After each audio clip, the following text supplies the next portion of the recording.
What story? Because we know this name, Raj Giri. Right? Yeah, Raj Giri. Yeah. Raj Giri. What story did he break not that long ago that we talked about? That was the one about. I want to say it had to do with Sasha Banks re-signing. Okay, so he's the one. He's Wrestle.inc. He reports that Malachi Black was the one that requested his release from AEW, but was denied. He's reportedly repeatedly shown concerns about his mental health due to personal life and demoralization due to the booking and handling of his character. That, put a pin in that. Just the fact that he's citing mental health as a reason to be released. I was wondering how long it was going to be before somebody actually played that card. For release, I mean, it takes a special person to actually be able to execute the whys behind the what. Like you're not going to just claim mental health and not have any explanation as to why, and having psychological trauma due to you feeling like you're better than what you're being booked at is proof of someone who's smarter than the people in the room. Facts. And then he's saying personal stuff. So basically, my wife is back working 300 plus days. I don't work as many days, but I'm spending way more time alone, and that solitude is working itself into depression. Like, if you could pimp this and snowball it, you can more than make a case. But here's the golly, here's the problem. Here's the thing. Okay. And let me hit Uncle Trips with this one. Here's the thing. Guess who's coming to dinner? Is that about people supposed to be on airplanes? Yeah. Good. Hit the bell. That's fucking dope. Good job. Good fucking job. Yeah, that's that's the whole, that should be a whole, who ain't gonna win by itself. That's 4 people. Off the top, there's 4 people. Right. Anyway, the craziest thing about that whole statement about wife working 300 plus days a year, okay, cool. You're on the road maybe 30, 40 weeks a year. You stupid. Who? Huh? Who's on the road 30, 40 weeks a year? Malachi. You think it's that many? I'm being very liberal with that number. Super. Yeah, you're count. Yeah, I see what you're counting. Like, technically it is 40 weeks, but it's really like how many actual dates that you're working. Right. So like if dates that aren't indie dates that you book yourself. Because I'm under the impression, I can't confirm or deny, but I'm under the impression that they live in Orlando. And I mean, it's in Florida. Yeah, there you go. Okay, so if at worst case scenario is Tampa, but you're right, it's Florida. It's a hop, skip, and a jump from Jayville. Right. At any rate, if you are missing your wife that much, and you're injured, and your character involves a lot of shoots in darkness, and the clothes that you wear are dark, and you use dark face paint, not dark, black face paint, and you carry around a persona of black, you are going to, familiarity breeds contempt. You're going to breed the energy that you're creating or that you're surrounding yourself with. I'm totally with him on everything he says, for the simple fact that he's smart enough in this industry to perpetuate an angle that doesn't even matter. People have forgotten how we got to Malachi Black to begin with, and the whole thing started in WWE. No one even remembers Tommy End anymore. So my thing is, if this is a quote unquote card that he's playing, who better to play it than the person who feels victimized by the company, who is literally pimping his mental health for the sake of a paycheck and a character in a storyline? Because that's exactly what's happening with Malachi Black. All right, allow me to play devil's advocate just for the fact that we're having a great conversation about this. At what point does personal responsibility become part of the character you're playing? Because in AEW, as we've heard, almost to a unanimous point, that you have to have the input. Like if you don't pitch the ideas, if you don't put the input into the character, chances are, if the guy in charge doesn't have a vision or an affinity for you, you could just tread water and drown. So if House of Black decided they wanted to go full Mordecai, and yeah, hit the bell for that one time. Mordecai Black. Yeah, you want to go Mordecai White? Oh. Then, you know what I'm saying, you could probably make that shift, and you can take a evangelical approach to it and still be a heel group, but the coloring would change. Like, there are steps that you can take to protect your mental health. And if you were to ever pitch those ideas and then they were met with, no, we want you to stay this, then you have a leg to stand on. But don't you have some type of responsibility to attempt to help yourself before you can cite someone else for not helping you? This is so true. Wow. That's some life code shit. But I felt like, for the sake of this conversation, because if you were life coaching me and I heard that verbatim just then, I'd hate myself. Man, but you see, this is why we don't fuck with people, because like that level of accountability doesn't exist with everyone. It's like, yeah, cool, I understand you've been wrong, you've been oppressed, but what did you do to fix it? Did you at least fight back? Did you at least pinch the bitch? Not pinch. No, for real. Like, if you swung, like, okay, maybe you can't fight, or maybe, just whatever, you're outmanned, outgunned, whatever, but you swung, you went down swinging. Fuck it, I'm cool. Get up, get in the car, dust yourself off, we finna go handle this. Versus, you never made an attempt, you never said stop, you never said no, you never expressed being uncomfortable, you just took abuse, or just you took the discomfort and never thought to speak out about it until it was advantageous for you to do so. Then I gotta look at you strange. So where's your ulterior motive? The advantage that he's trying to gain right now? The release? Of course. Fuck you mean? And that's probably another one of those text messages. It's like, I mean, hey, look, it ain't even gotta be a text message. It's in the house with me. My wife works here. So if my wife decides to have a conversation with me from some information she got from work, first of all, you can't get her to testify, so there is no tampering. So if Triple H just decided to pull Zelina to the side and say, we got a number for him, I'm not even gonna write the number down. I'm just gonna tell you a number. Just take it back to him and see what he says. Hypothetically speaking, in a casual conversation, non-tampering, of course. Or he just walk by her and nudge her with an elbow and say, 1.505. A casually misplaced comma because he is Dutch. Right, and then just say we'll do lunch tomorrow to talk about it. So I mean, he can absolutely know what his worth is without any form of tampering coming about, and he says, "Look, I'm languishing here. Like, the shit's inconsistent. I don't feel comfortable. I'm injured too. I've been dealing with a debilitating back injury. Now, you wanting to get released while you're injured kind of feels like, are you really hurt? How hurt are you? Because I don't know no motherfucker that wants to give away free money when they ain't got to work for it." As they say in Chuckalisa, what you said.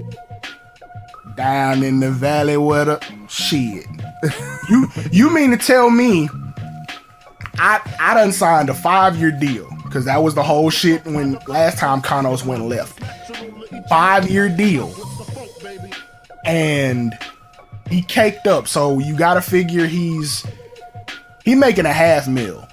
High, mid to high 6 figures, comfortably. That's that. And we don't even know nobody that's gonna give us an exact number. Well, we do, but we ain't asked. Yeah, you got that kind of bread, and you really only working 1, 2, max 3 times a month. for the people paying you that 500 racks or that mid to high six figures. Because like, technically he has not been in the main event picture. He has been a mid-carder, upper tier mid-carder because of his lineage and his history in the game. He's got skin in the game. But in terms of big match viability, we haven't had any. On the cool, what fucked that up? When he put that House of Black necklace on, shit went left. Because everything before that, he was on the trajectory of being a single star. And he could be. You wouldn't reach back for your homeboys before you made it to the mountaintop. So you said, imagine if 50 Cent had dropped Get Rich or Die Trying, then went to do the G-Unit album and never did another solo project. He left it at Beg for Mercy. And kept trying to do EPs and mixtapes for G-Unit and only dropped singles as 50 Cent. Right. It's like, he's basically saying, I know I'm dope, but I'm trying to get them up to their level so we can all eat, which is commendable. Until Yayo, little known fact, Yayo went public and said, probably about 10 years ago, that his next solo album is going to be called I'm 50 Cent's Tax Write-Off. Which, to be honest, that is a hilarious way to view it. But that's how you know Yayo really is the, I don't want to call him the shooter, but because when I say shooter, I don't mean actual gunman. I mean shooter, like that guy is like, it's the equivalent to a pimp's bottom bitch, and I don't even want to draw that parallel. When the smoke clears, he's going to be the one still at the side. Everybody has that one person that's always there when the smoke clears. That's Yayo. Meanwhile, banks start complaining about contracts and split revenues because 50 Malachi Black is the brand, and we'll say Buddy or Matthews. Thank you, because you know where I was going. Like, is it Matthews? Is it Murphy? Is it Mako? It's always Murphy over here. I couldn't do it, but he wore paint on his face. He Buddy Mako. But Lloyd Banks is Buddy Murphy or Buddy Matthews, and he wants his just due. The only problem is in rap, you can't turn face. Like, you just gotta either take it or you gotta leave, and you hope for the best when you leave. And sadly, that's probably where we're going to be at with Buddy Matthews, because even though Malachi Black is the quote unquote leader, Buddy Matthews has looked way better because he's been hungry as shit ever since he became a heavyweight and B all elite. He has been injured. Clean. He's clean. Squeaky freaking clean. Now, urine samples, different story, but hey, hold on. Look, it's a joke, and it's one I probably shouldn't make. Yeah, it's one I shouldn't make because it's totally irresponsible, but it's funny. That part. So, I mean, to that extent, it's Malachi's own fault, because when he was by himself, walking through Cody, wearing the deer antlers to the ring, just doing his solo thing, it was working. Then it became House of Black, and it's like literally he took a step back, and then the whole Julia Hart shit. So now you got a whole faction, no direction, none. And you're wrestling a trios match on a pay-per-view when you could have been in a tournament. Like, that's some other shit I don't fucking understand. Like, how many trios matches does this fucking pay-per-view have? It's at least 3. Yeah. So that's like, what, 33 and a third? That's it. That's good math. 3:33 in the afternoon, 3:33 in the morning. Is that supposed to mean something special? Stay tuned.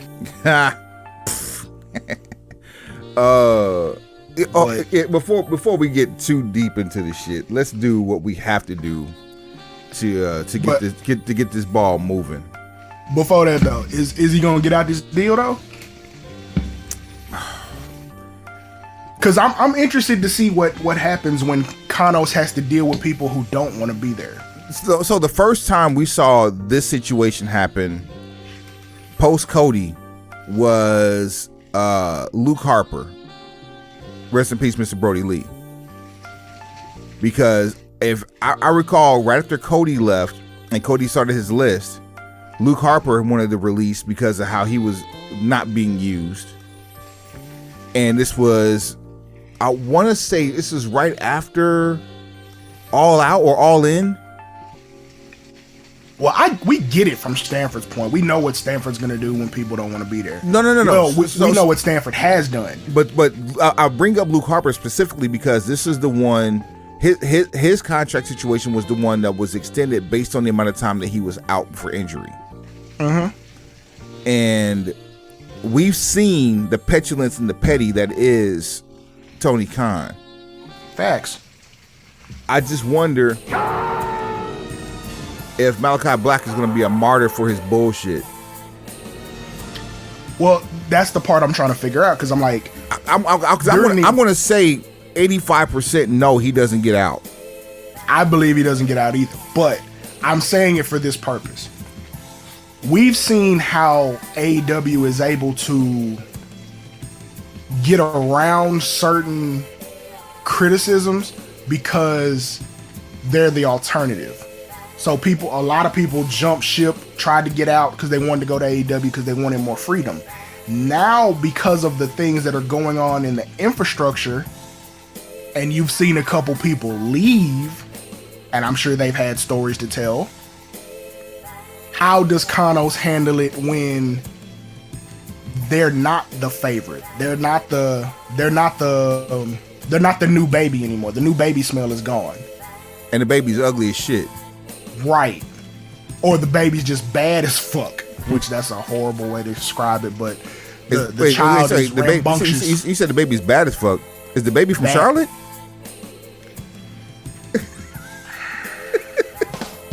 I started to quote some baby lyrics, but I didn't want to get us canceled.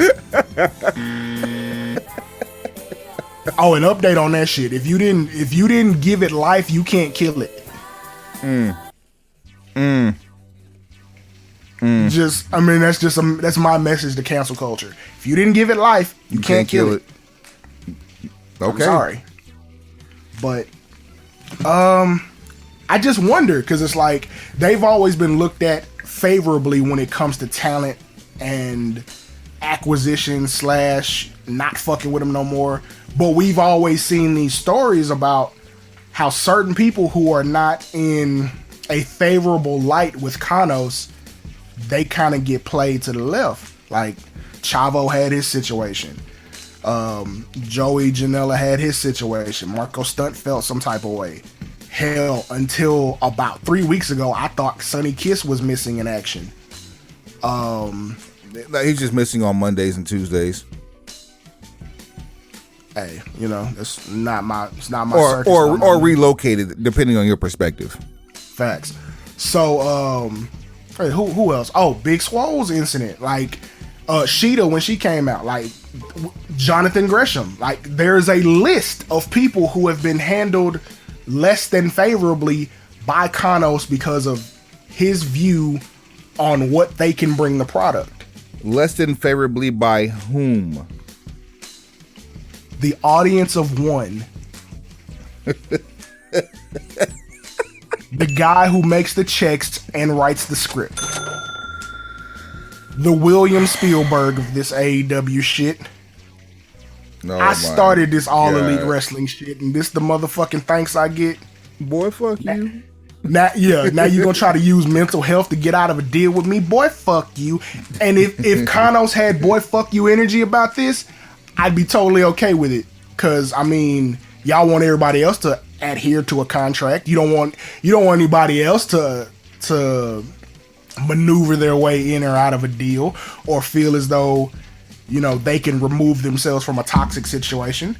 If this man's mental health is truly at stake and he is spiraling down into a state of depression and all sorts of other toxic thoughts, you owe it to him to either sit him down or let him go. Right, wrong, true or false? Yeah, a conversation needs to be had. It needs to be a genuine conversation, heartfelt from both sides. no Herb Abrams energy, no extra hugger energy either. No character involvement. It just needs to be a real, genuine conversation. And we've seen a lot of times where those lines get blurred, even in the midst of these conversations. Like, sure, someone can be a businessman, but you can't expect someone who's been a fan longer than he's been in business who started an organization as a fan to not remain a fan during an intelligent conversation. I mean, that's cool, but no, it's not actually. No, in this case, it's not. I'm getting to a point. As I said, it's cool as a transition. Not that it's cool that he does that. I say that just so we're clear. That's all. Right. You know what I'm saying? Like, yeah, that's strictly a transition. If I'm Kanos, like, you can play this and not come out the bad guy. It's like, if he says his mental health is being compromised, okay, cool. We finna send. I'm gonna pay for it, but I'm gonna make sure that you get psychologically evaluated at every level. I'm going to pay for it. So we're gonna send you to therapy. We're gonna do all the things that are not drug related to help you center yourself. And if at that point you haven't been, if anything comes back to me that doesn't say, hey, he's pretty fucked up, then okay, you just gonna ride this deal out. You can stand in line behind Max. Period. Unless you're gonna do something to make me release you, which then in turn fucks up your value in Stanford. Man. So what you gonna do? You gonna ride these 5 years out with this, low, mid, high six figures that you making, or you gonna burn the candle at both ends and end up wrestling, in front of 800 people in some sort of aluminum building in the UK. It's like you gotta make decisions. Oh hell, you're not even going back over there. You're gonna be here wrestling indies, doing weekend spots until your name cool off enough, and then hopefully you get a shot with NXT Europe. You when if it relaunches, right? Sometime in 2023. Like, this is literally we're hanging on to the same string that we are with the XFL with NXT Europe, since UK is dead. Right, but wait, there's more, because you got 5 years left. NXT Europe may have come and gone by the time you finish. Boy, how long did NXT UK last? Was it about 5 years? Maybe. Because what year was that where Tyler Bate won the tournament? Was that 16? Let's see. Let's do our Googles, man. Do our Googles. Do your Googles, son.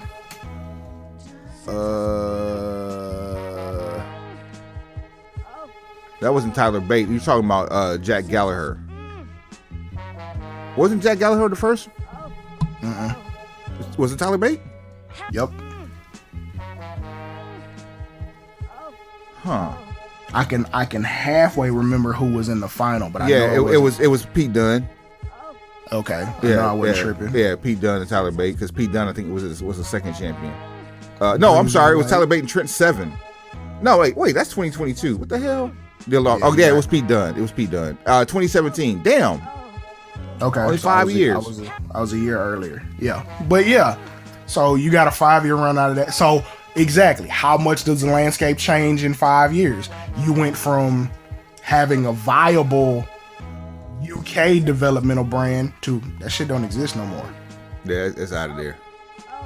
We finna rebrand. Like, it's just a part of the library on Peacock. So you gotta be careful how you play this. Like, you totally agree that everything Malachi said, you feel him on. It's just, it's the same thing with Robert Englund playing Freddy Krueger. He played the character so long, he started having nightmares and suffered, all sorts of mental health drawbacks and loss of sleep and all insomnia and shit, just because he had played such a sinister character based on, terrorizing people in their dreams for so long. Right. Art, life imitated art. Right. So there's precedent to say that it, that support your argument. I don't know if Malachi's using that argument just yet. Maybe after listening to this, he will. But just remember, Kanos has more cards that he can play. And the only thing that might trump any of that is if the court of public opinion turns against Kanos in this situation because of the buzzword mental health. These conversations, those case studies like that usually come with an attorney attached, and we ain't that, but that's out the realm of possibility for Malachi Black to have one there. So if we make it to attorneys, we've completely dropped the ball on this. No, dead serious. If at any point attorneys get involved, everybody dropped the ball on this. Everybody. All right, and on that note, let's I would say take it to the house, but we just getting started. Welcome to the Broken Pencil Booking Company Pro Wrestling Podcast and radio show infused with hip hop. I am Wood. Made daily with organic, farm to table, localized, neuralized, sterilized, Scotch guarded for 2020 repellent, available online, shipped via Amazon, not available on Sundays, but now available on thebeastradio.com. Broken Pencil Logic. You stay classy, internet. I'm Suave Burgundy.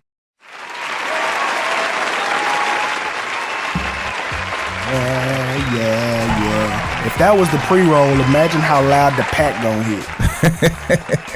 My guy, my G, my man. My man, my guy, my G. I haven't done this in a while. But this is warranted. Last night I ran across show love to people who you don't love in the everyday sense, but show love to people to let them know that what they do is appreciated, even if you don't know them, especially if you don't know them, because you never know what it does for that person. Last night I had the privilege of meeting a guy named Dante. Dante represents H-Time. Dante in 2018 started making strides on becoming a commercial airline pilot. I met him at the executive terminal. He's flying luxury liners around the world for the astute. I don't know about you, bro, but it's been a long time, if ever. As a matter of fact, I think the last time I saw a black pilot was in the 80s. Saw one at work or just met one? Period. Yeah, it's been a minute. It's been a while. And I'm sure I've probably met some military pilots along my travels and just haven't had that conversation. We've talked about other things, but I specifically started talking to this guy because of the typical pilot briefcase and the attire, and just got to talking to him. I was like, hey, look, I'm glad that you're in a happy space, because obviously you love what you do. You wouldn't have gone from student to private to commercial to commercial private if you didn't love what you do. And I'm proud of you. If no one's ever told you that, I'm telling you, I'm proud of you as a black man to see you doing this for yourself and for your family. Truly and beautiful. the biggest smile on his face came across, man. It was like, if a dark-skinned guy could blush, he probably was doing that. And it wasn't even like me trying to do anything but just show love and appreciation for the fact that somebody's out here making something of themselves, man. Because it's good to see, because we don't see it enough. That's as the children need, that's a role model for children. Find out what it takes to become an airline pilot. How long does it take? How much schooling, studying? How many flight hours does it take? What's the travel like? You want to see the world? Be an airline pilot. Shout out to Duval, because Duval been preaching real heavy too. Learn how to fly. I ain't even preaching, bro, because you know what the beautiful part about this whole conversation is? Dante's a pencil pusher. What the deal? Gang. Gang, gang. So when it's time to go close this deal, we know who's flying the plane. Whole lot of fucking gang shit. So It's not the destination, it's the journey, you bitch. episode 181. If you are new like Dante, be like Dante. Add us on all social medias at Broken Pencil BC, at BROKENPENCILBC on what? Everything. Everything. Suave, today is Friday, September the 2nd. Year of our Lord. Yeah, my lord. I said year of our Lord. Yeah, my lord. 20 and 20. Amen. We are a couple of weeks out from our first performance together in a couple years, bro. I'm looking forward to that shit, I must say. Facts. Man, the pandemic has robbed us of so much. Man, but we gonna give back like only we can. We taking it back. We taking it back with interest all in one night. The bank gonna owe us. Don't even worry about it. Look, I don't even know how long the set list gonna be. I don't even care. Hell, we could get up there and do 316, get down, and just that be the end. Of the night. Really. I'm thinking 316 and listen, baby, just for the sake of. I kind of want you to do bar mitzvah a cappella. that might be how I start the show. Bar mitzvah a cappella, just as a warm up. Maybe. That would be fly. I wish, cause last show you remember I did the first verse from Suavetoberfest as a cappella. Boom. So boom. You had to be there for that. They know what I'm talking about, the boom. Yeah, you know what I'm saying. You gotta. It's some things you just gotta see. You can't be told. Yeah, the oohs were like the oohs were so low that if they were actual applause, it would have probably drowned out the rest of the performance. No cap. But anyway, let me get off my fucking horse. It's a busy weekend this weekend. Let's get the shit out the way first. Over the past few days, we have heard rumblings of people not signing or re-signing. Rumble and humble as a mumble in the jungle. I'm sorry, I had to get that Outcast out. It was in my system. I'm sorry. People leaving organizations for quote unquote greener pastures. Grand opening, grand closing, and imminent returns. Eminem? Whole lot of fucking gang shit. Nope. I was just checking. Big brother Jake, what's happening? Oh shit. Well, that was an opportune right there. You feel me? Yo, Em, I'll let us. We out here. Hey, Em, what's good? I'm just Marshall Mathers. I mean, got a cameo right here. You know what I'm saying? Like, whatever. Just a regular guy. I don't know why all the fuss about me, man. Let's play a quick game. This ain't gonna be the you ain't going. We got that coming up times two. But guess who's coming to dinner, Suave?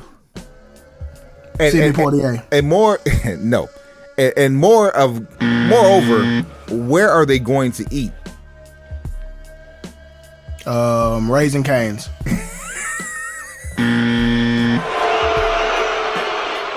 I'm a Zach's guy, cuz.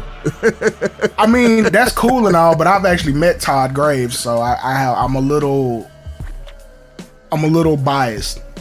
I tell him to do better, but his Arnold Palmer's a fire. Anyway, look, fresh never frozen matters. Ooh, farm to table. Okay. Farm to table. You see what I'm doing? I'm trying to line us up some sponsorships. Okay. The dog is cute. Rest in peace to Kane 1. and they had Snoop Dogg as a standing life-size cutout in the drive-through. Like, who does that?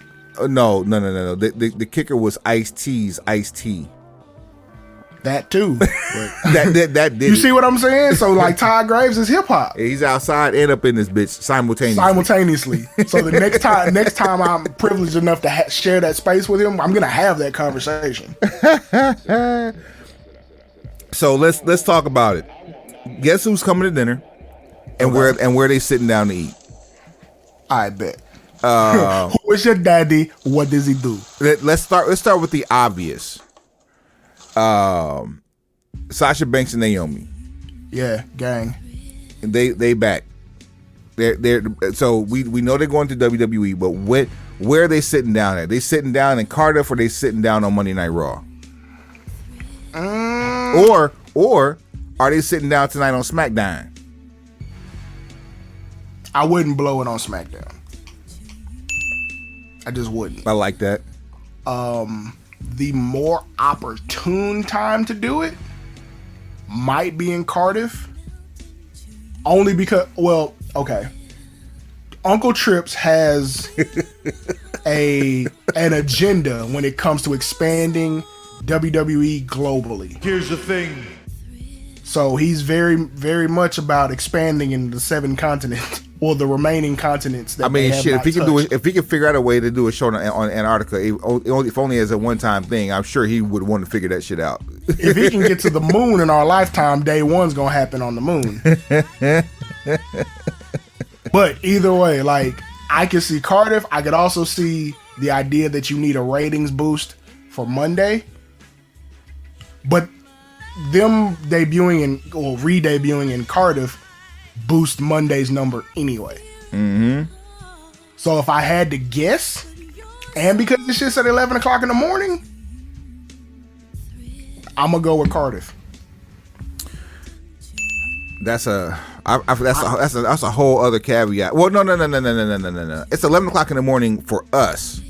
Right. That's all I'm concerned with. Oh, okay. All right. Cool. All right. Everybody else can find their own times and listings. Adults. Check the cock. It's on the cack. See what time it's gonna be on the cock. Hey, what time you jumping on the cack? Text messages married guys send. Oh man.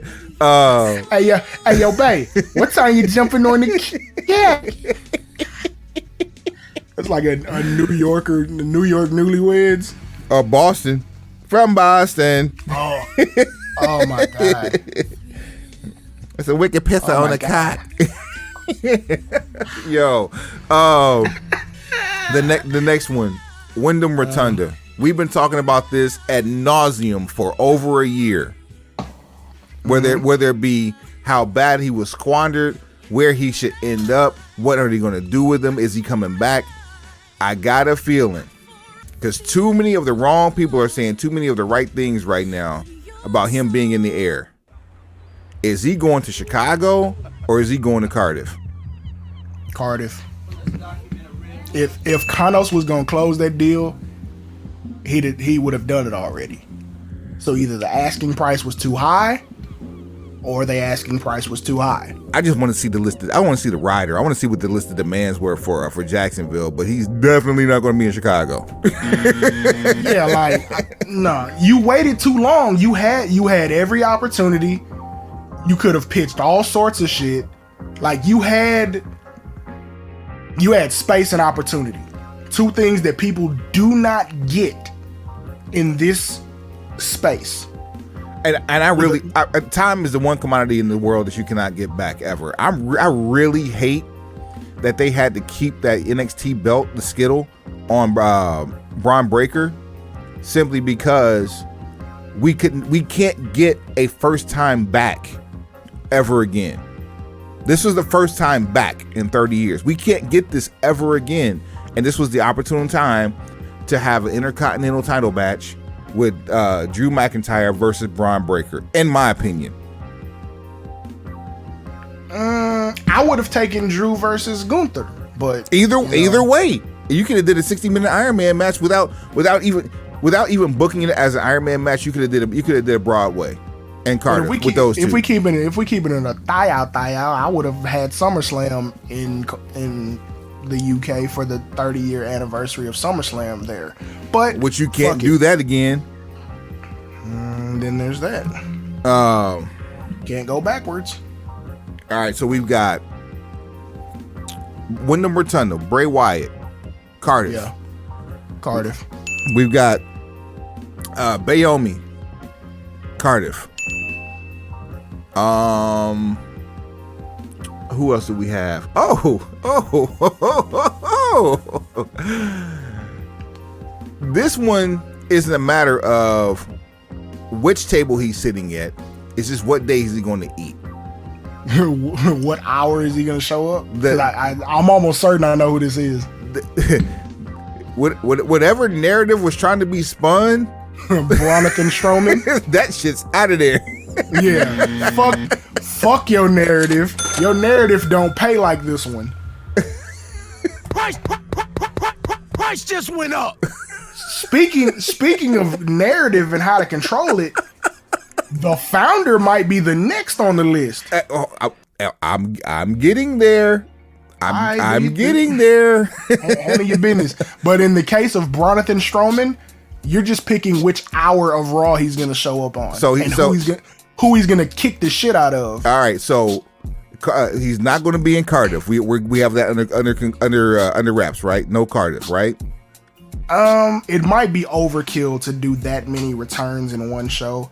Everything I've read says he's gonna be on Raw Monday. He's gonna be eating barbecue in Kansas City on Monday. That's what I think too. Because it's not a bad idea. Who wants to fly to Cardiff with sciatica? It's an 8-hour time change. We ain't even talking about the flight. Do you know how many drugs you need to fly to Cardiff with like any form of sciatica? Like you say luxury. Like we would need all the luxury and the muscle relaxers. Let's talk about the fact that he's over 6'5" and the supplies, right? Airline from plane ride from hell comes to mind right now. Plane ride from hell, it wouldn't be not one sexual assault in the whole flight. It's still plane ride from hell. Look, you're 6'4". I thought he was over 6'5". I'm 6'2". I'm 6'2". Bullshit. Yeah, I'm 6'2". I'm a finger snap under 6'2". Yeah, we're same. Like I'm a short 6'2". Yeah, I think we're the exact same height. Were you wearing lifts in your Nikes? Oh my God! Stop it. but dead serious. Like, yeah. So we both share the same pain. If it's not first class, there's no such thing as a comfortable seat that's not in first class. That is, and even fact. Then with first class, and there's not always a super comfortable seat. It's just a bigger chair. You know what's crazy is I've actually been just for a fire drill plane ticket. I've had to venture myself off with the Cretans and coach. And while dealing with a bout of sciatica, I actually sat in the middle and got more relief than I would have sitting on the aisle or the window, which I traditionally do window seats.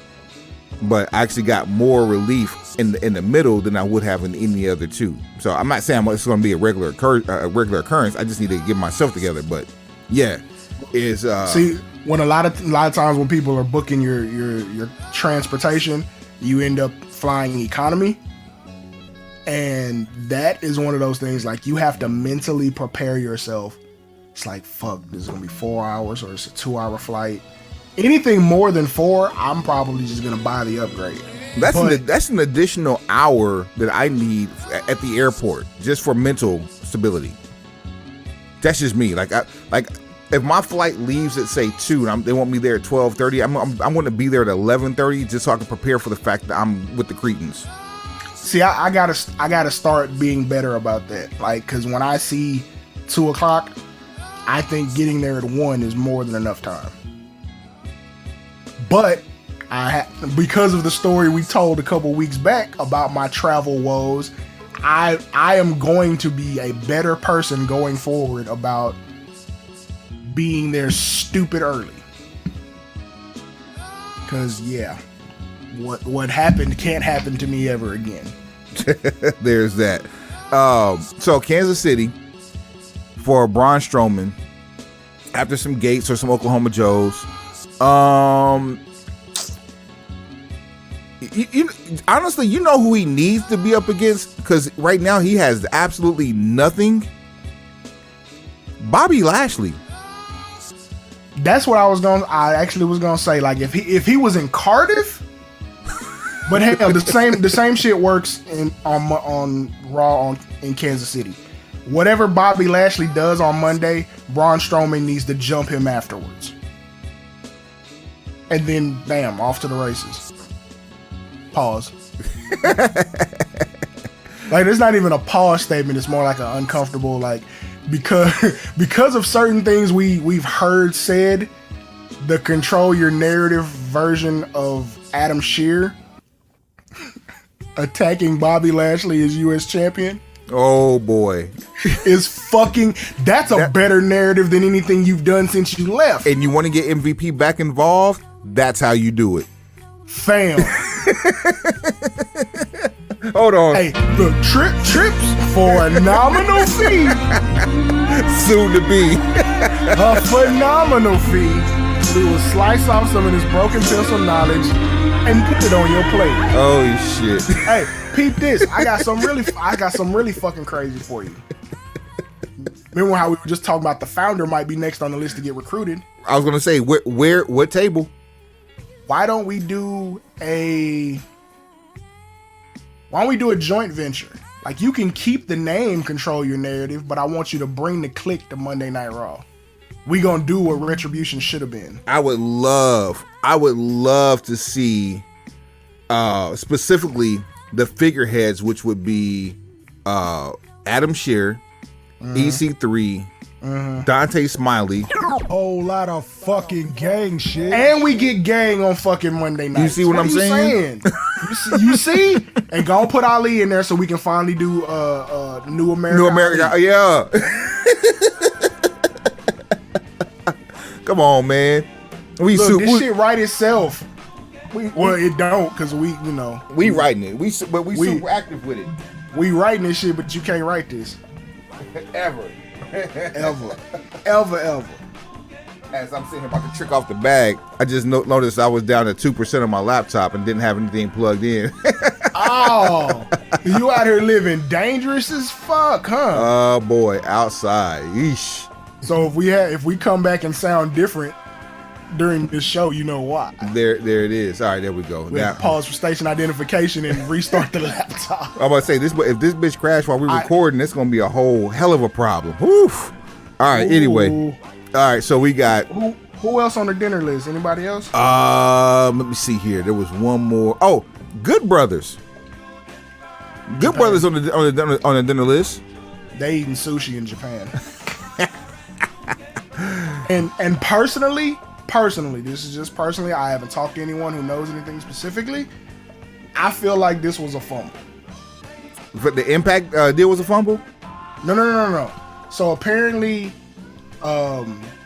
feelers were sent out. Maybe even a couple offer sheets were submitted, and the Good Brothers held on to the energy from getting released after they got the number they wanted last time. Basically, they signed for what they signed for, and then a couple of months later got cut loose when they could have just gone to AEW straight out.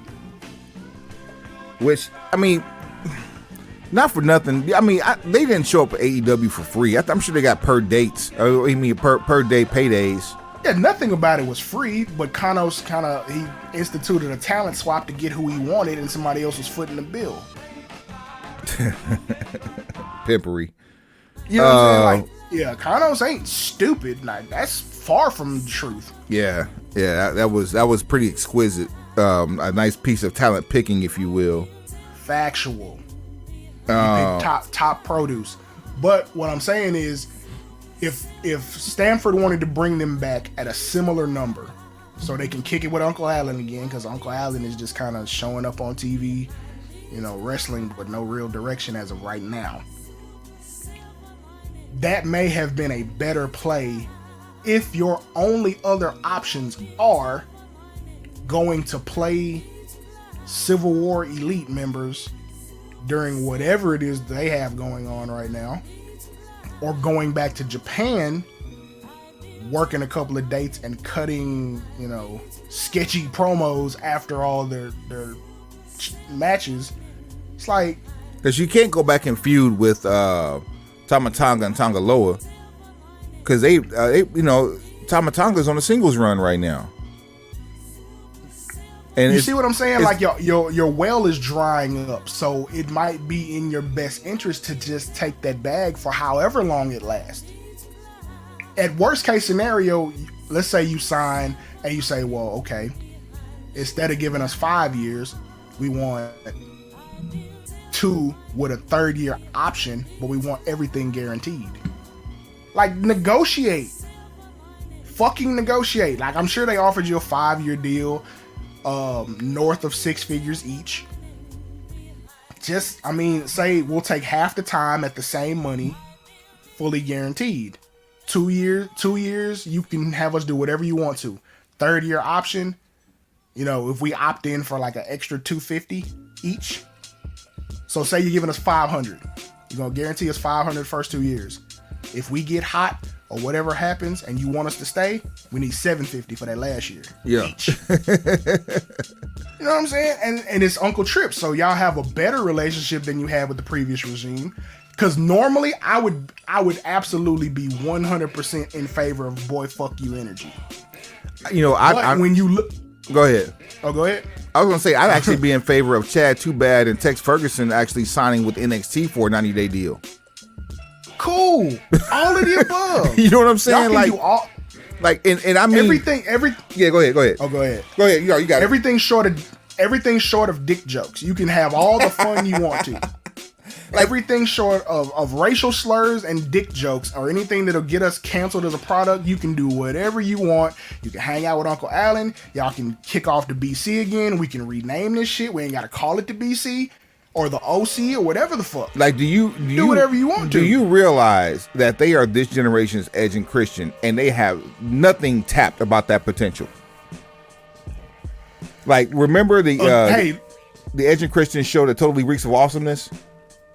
Yup. That show was gold on the WWE network. Can you imagine? Give them a show just like that. I mean, they already have it. What's that pay-per-view they do every year? I'm saying, but I'm saying give them the platform. Yeah. That, so similar to Woods with the Up Down Down Talking Shop podcast. That's it.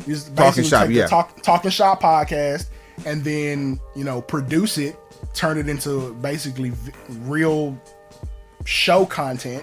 I'd make it a variety show similar to the Edge and Christian show that totally reeks of awesomeness. Keep the same name, let them parlay that with the WWE bag attached to it. Yep. You don't even have to show up and wrestle every week. But less days in the ring, more days being seen. That's all I'm saying. That's it. That's all. And make them relinquish the fuck you energy. Now you can't do right by them. You can't tell me if your employer tells you that you can be healthier, longer, still get the same bag, be able more stamina, be able to grow the bag bigger, stronger, faster, longer. Pause. Wait a minute, is this a contract or a gas station? Hey yo. Be able to grow the bag organically on your own while we keep hands off. Mm-hmm. And you'd be like upset at the fact that you're not spending more time in the ring because that's what you came to the dance to do. Get the fuck out of here. Both of these guys, Gallows is almost 40. Anderson is barely over 40. They got more days behind them in the ring than they have ahead of them. And if they put more effort into their ring status going forward, shame on them, because their bodies are going to be like, boy, fuck you. And if we're signing tag teams with Uncle Trips at the helm, that means a refocus on tag team wrestling has to be on the agenda. Has to. You don't sign. They're not singles competitors. Both of them can work singles matches, but they are not singles competitors. You're not going to get a world championship Carl Anderson run. As much as he absolutely handled it from an in-ring standpoint, you're not going to get that. And Luke Gallows ain't finna. Yeah, he damn sure ain't about to get a world championship run. And based on the history of that organization, size-wise, he fits the bill. Right, he's got main event monster push written all over him. But now we basically was his new generation WWF. That's what Trips is doing now because Johnny Gargano's back and stand them up next to each other. Small, medium, large. Like you would have what size cup do you want? It's going to be a no holds barred match with a bunch of tables, ladders, and chairs involved, just to get him on his knees. Pause to if that match were to ever happen for anything substantial. That said, back up.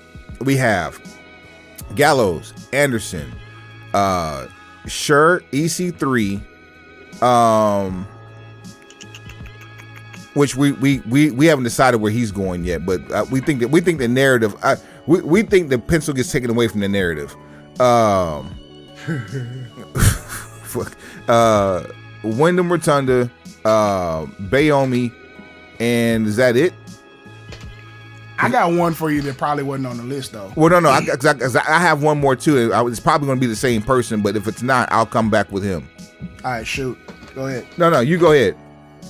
All right, so if Wyndham Rotunda is on his way to Cardiff and Bronathan Strowman is on his way to Kansas City. Oh, shit. There's one more member of the Wyatt family who is available to be, invited to dinner. Who has not been touted as being all elite. At least I don't think so. I want to say the last time he was on, they might have.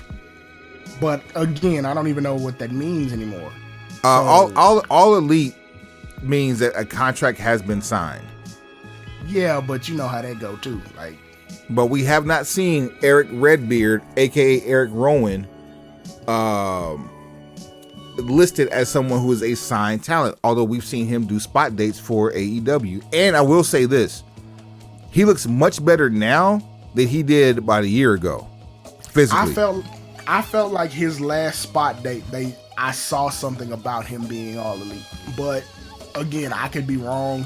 It could have just been some internet shit with people playing around with memes, which is, that's that template is out there. Yeah, of course, see, this is why I have to fact check and look at the dates on everything we send each other. It's is this shit new or is this shit old? And then, that gives me space to move around. But if he's not tied down anywhere, it's the same logic as with the Good Brothers. Here we go. According to ClutchPoints.com, in the 2 years since leaving WWE, Eric Redbeard, aka Eric Rowan, has wrestled 24 matches, including notable bouts for GCW, NEW, CYN, The Crash, IWR, and one very interesting bout for AEW when he was alongside Pac and Penta Oscuro of Death Triangle. Long story short, this article states that he has specific conditions he needs to join AEW full time. And I wonder what those are. I'd be interested to know that too. I mean, keeping it G, there's no reason you shouldn't ask for these things now, considering what you may know about how the backstage situation is and, how other talent may or may not feel. It's not unreasonable. So Sportskeeda has an unscripted show. And I don't even want to say who the transcription is from because you know how I feel about them motherfuckers. But it says, quote, "I got no answers to any of these questions. They're all great questions, but thank you for wanting to see me. But like I said, storyline wrestling is what I want. And if storyline works out in the future for both parties, then I'm more than open to it. That said, all this is saying is that they have an agreement an agreement? They have an understanding, if you will. But as it sits right now, there's nothing that says that he is signed full time. So you're absolutely right. Free and clear, he could possibly show up in Kansas City or wherever Raw is a week and a half from now and reform the remnants of the Wyatt family for one last run, which I think would be amazing for all parties involved. I mean, it is a way to bring some of those characters from the Firefly Funhouse to life. Do we get the Firefly Funhouse back, and do we get Alexa Bliss back? She hasn't ventured too far off from that character anyway. In fact, she's the same character. She's just a face. It's a crutch. Stop it. Take her back to 2017 and hit reset. Like, stop carrying around the fucking doll because you're not doing anything to link the two other than the fact that she's carrying the doll to the ring. You can go back and revisit their relationship only to bring closure to that chapter so that no one has to go back and think about that shit ever again. The Fiend should come back, pretend to be, enthralled with her, get into the shit again, and then he should cut her ass loose. Like she cut him loose. Period. Now, Firefly Funhouse, different idea. I liked it. I liked the beginning stages of it. I didn't like when, people started being able to cross the threshold to get there, because the whole idea is that Bray Wyatt, the person, was trapped there. That was his purgatory. And the Fiend was the manifestation of all his rage, anger, and discontent.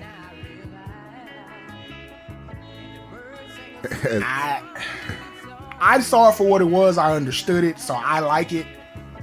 I don't know if you go back there. I think you have to go back there because there's no other way for the Fiend character to communicate. Fiend doesn't talk. He just screams inaudibly. I hope they get rid of that shit. I really do. Hope they get rid of what? That screeching, eerie ass shit that they call a fucking entrance.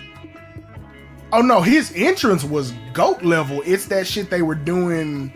Like they do it on the exit. Well, no, not necessarily the exit. Like if he's popping up, like if he's just popping up, like to destroy the match or something. Oh no, we like just need the shit where the lighting system starts to malfunction, and then he just pops up. All right, so I got one more for you, and then we can move on. All right, do your thing. Bobby Fish. I can tell you where Bobby Fish gonna be. Off top. I ain't got a guess on this one. So Bobby Fish is his contract has expired with All Elite Wrestling and is not re-signing. I don't think he's gonna end up on Mondays or Fridays, but I think he's going back to Stanford. Apparently Bobby Fish is gonna be on his own podcast because episode 2 of the Undisputed podcast is going to be dropping soon. Shout out to us for that plug. So Bobby, if you want to show us a little love over here, nominal fees, please, we'll take them. You feel me? And apparently, per his tweet that he put out, he's going to be discussing a lot. He's going to be talking about WWE. He's going to be talking about Triple H. He's going to be talking about a lot. So that must mean the deal is already up. Matter of fact, let me do my Googles right quick. How much fish could Bobby Fish fry if Bobby Fish could fry fish? All the fish that Bobby Fish could fry, Bobby Fish could fry fish. All right, 2 days ago, look out for episode 2 of the Undisputed Podcast with Bobby Fish. Tomorrow available where you listen to your podcast, so that means it's probably already out. We talk WWE, Triple H, drop a bombshell, and do our best to make the experience awkward for the whole family. Oh. Sit back, relax, and tune in. We've done the heavy lifting. Sweet. Looks like we have more listening for our weekend pleasures. Pause. And so that's guess who's coming to dinner. That table's already set. I like how that went down. We think anybody else? That's a pretty loaded guest list. I was gonna say, do we want to go through and see who else might pop up for dinner? But I think that's a pretty. Considering we can still social distance with all those. Yeah, I'm gonna say, considering we have 2 Leafs added to the big table, and we have 2 pay-per-views this weekend, we can dog walk the rest of this stuff. So if there's anybody else that's out there, like next week when we come for 182, we can figure it out. Gotcha. We may need a free agent draft board. Yes, I'm not opposed to it. I wish we had in the budget to get the magnetic names already done on the fly, or even like some kind of like touch board where we have the magnetic names inside digitally and we just move them around. Need a depth chart, color coded branding, that type shit. Football season is about to start, so we'll come up with something real. We'll do a starting offense and defense. Shouts out to Mike Fratello and Pat McAfee. Mike Fratello is the czar, the telestrator, and Pat McAfee sitting here exercising his right to have it on free reign on Friday nights. Oh yeah, y'all got to get ready for Amazon games this year. Oh, Pat McAfee about to be outside for real. That just made me remember that. I got to put that on the list. So he gonna be busy 2 days a week acting foolish. He gonna be busy every day of the week because he counting money on the days he ain't working for it. If he get fired from one or both of these jobs, it's only gonna be because of his mouth, and he obviously has the bag to not give a fuck about getting fired. But his mouth pause is the reason they hired him. This is also how you gonna fire me for the same reason you hired me? Irony. CM Punk. CM Punk. Irony. Fire me. I'm already fired. You're an ass. Abuse of power. You be. Yeah. All right. Before we get into the main event of this podcast, Kyle O'Reilly. Main event. Kyle O'Reilly. Missing in action for a few months, and now this is the most healthy of get well soons, as we find out he's out recovering from neck fusion surgery. There's an angle that was started with Bobby Fish and Kyle O'Reilly, Adam Cole as well. Baby. And now all of a sudden, whenever he comes back, we don't know if he'll have a home. But if he does, it'll be without it'll be without Bobby Fish. At least for the foreseeable future. Unless Bobby Fish finds a new way to fry fish. Air fry. I've never tried to air fry fish, though. I haven't either. That might be interesting. Right? Coming Chicken soon. Wings, yes, but fish, no. Yeah, coming soon. I need to get on my air fry recipes and share them with the world. But yeah, so Undisputed Elite. First of all, the person who fares the worst out of all this is Adam Cole. Hope it was worth it. A whole year, literally a year ago, is when he debuted at All Elite Wrestling as part of the All Out pay-per-view. And of course, the biggest things with him debuting is the fact that he's a former leader of the Bullet Club, former ROH World Heavyweight Champion, former NXT champion, but also he came in with his lady. He came to the organization where his lady was running Rough Shop, who was Dr. Britt Baker, DMD, and joined up with his quote unquote best friends, the young fucks. You see how that shit's working out, don't you? Yeah. So the UE lived, just not as Undisputed Era. The Midnight Blockers. The Block and Troll Express. The Load Warriors. Oh man. The Smark Foundation. The Netherly Brothers. Damn. Oh man. At any rate, what's next for Adam Cole? Because obviously Kyle O'Reilly's on the rack for a year minimum. Cole has seemingly no direction. Cole was reportedly injured. What? Him too?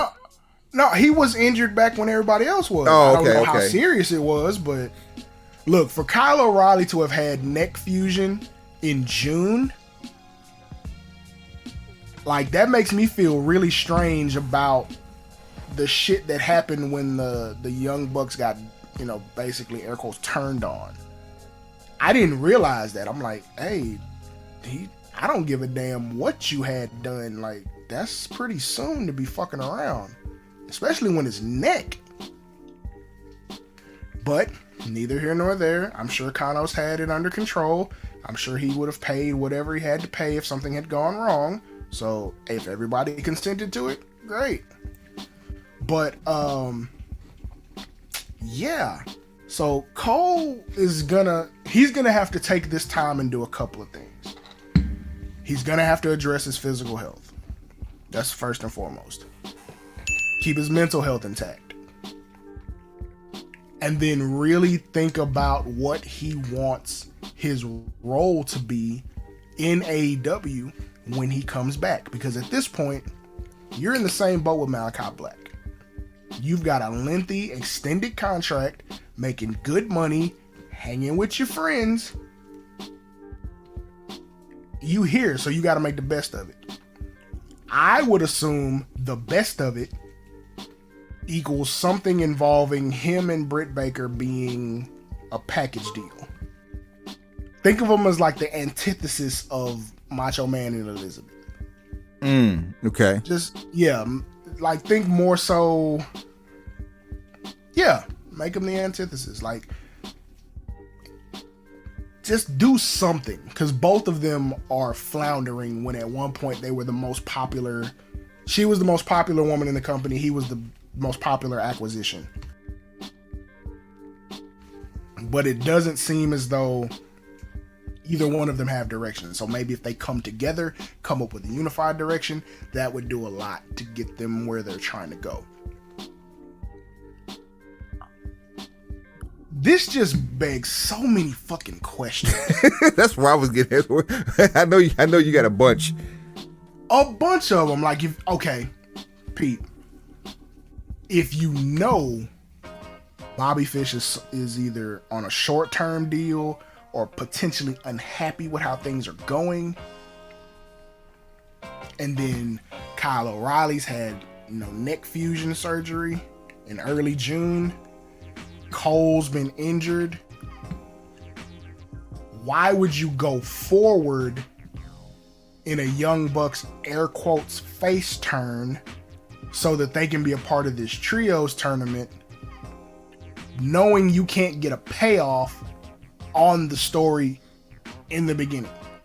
So what turns them face and has them basically reconcile with Hangman Page, you don't have a payoff for that. Page comes out to save them from getting their ass kicked, and now 2 of the 3 who did the ass kicking are unavailable. 1 seemingly permanently. 2nd, we're hoping not for too long, but again, Kenny was out almost a year and a half with his issues, and we don't know what he had fused. When you have a neck fusion, mobility's lost. Here's another question for you. Do you think that Kenny might be hiding additional injuries that we did not know of while coming in wearing a shirt 3 weeks in a row? Yeah, I think he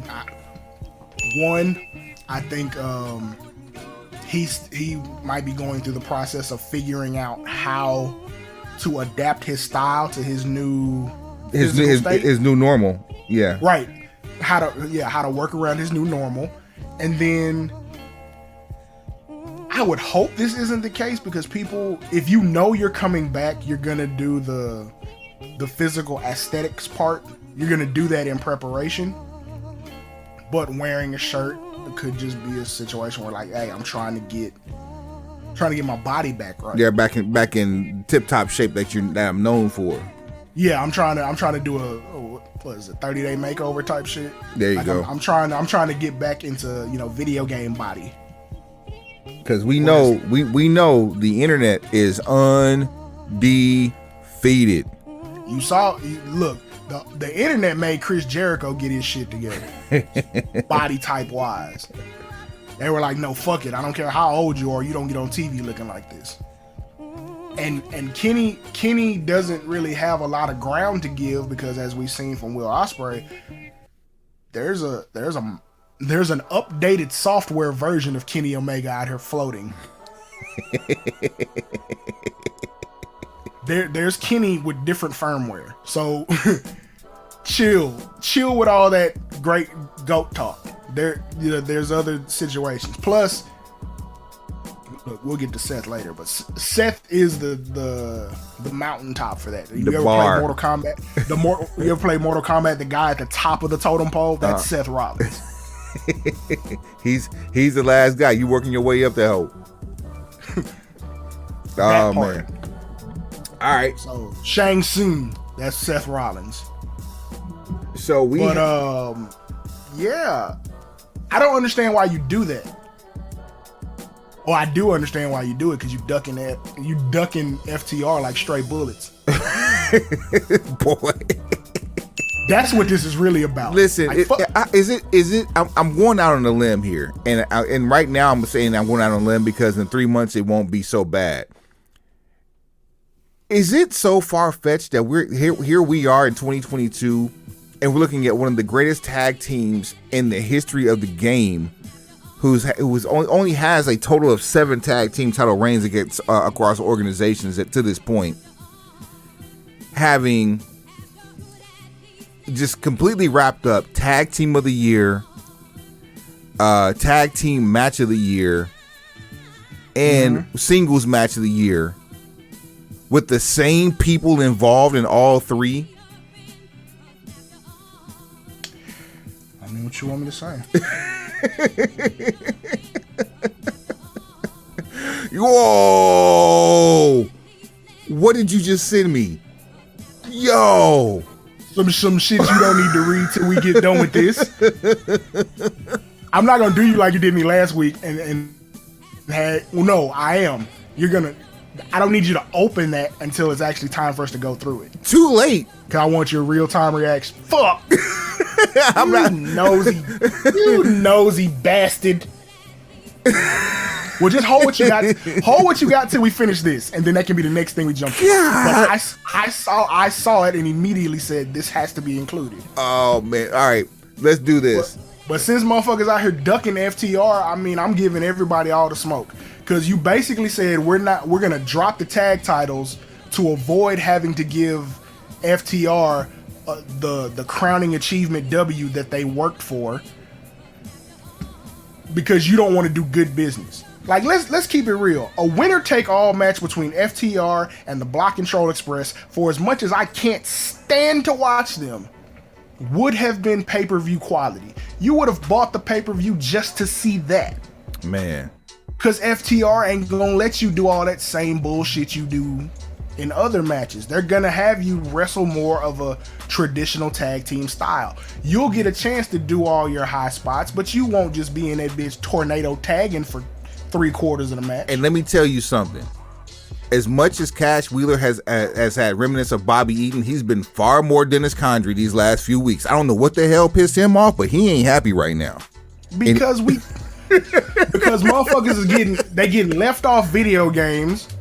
That motherfuckers part is getting left off TV shows. Motherfuckers is not getting they just due. They're not being celebrated as the best tag team in the world when they are, and it's all because a bunch of motherfuckers can't let their pride go for the greater good of the company that you founded and the money that would go in your pockets as a result of. The best thing that happened to them right now is the fact that they have all this piss and vinegar mad because of mistreatment backstage, seemingly, and that goes for the video game as well, and the fact that their contracts aren't up until April, if they're even up April of 2023. Well, I just know April is the date. It's like the count around about month that they signed.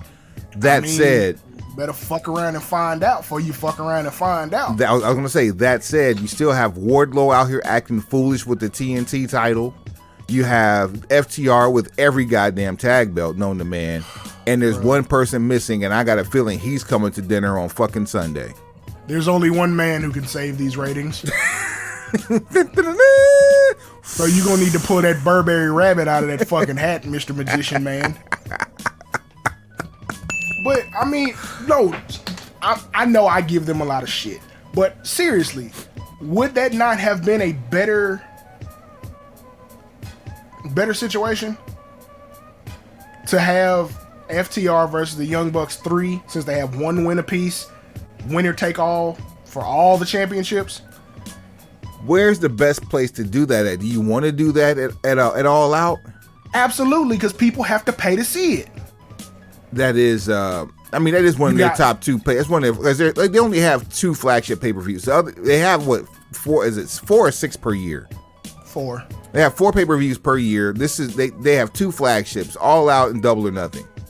All Out, Double or Nothing, Revolution, and what's the other one? Let's see here. See, here we go again. This is all about branding right here. If you did a better job branding, we wouldn't have this issue. I'm not even here for that yet. Not even here for that part yet. Let's see here. We really got to do better at this. No, that's not because they have so many different events that aren't pay-per-views that are built like pay-per-views, but they're not pay-per-views. They be naming regular ass TV shows like it's like they're doing DVD box sets, and they be whack names too, like Road Rager. Really? Huh? I'm good. I'm good. I understand the concept behind Fyter Fest and Fight for the Fallen, but those ain't pay-per-views, and one of them was at one point. Quake by the Lake, shit like that. You know what I'm saying? Yeah, that shit does not need a name, bro. Full Gear's the other one. Full Gear. So Full Gear is the Q4 pay-per-view. I can see if you were selling T-shirts with that name on it, but jeez, like. So Revolution is Q1, Double or Nothing's Q2, All Out's Q3, Full Gear is Q4. Factuals. So would that not have helped sell this pay-per-view? Would that not have been something we'd have watched for? Well, I mean, we'll find out in a second once we look at this card. That card is not.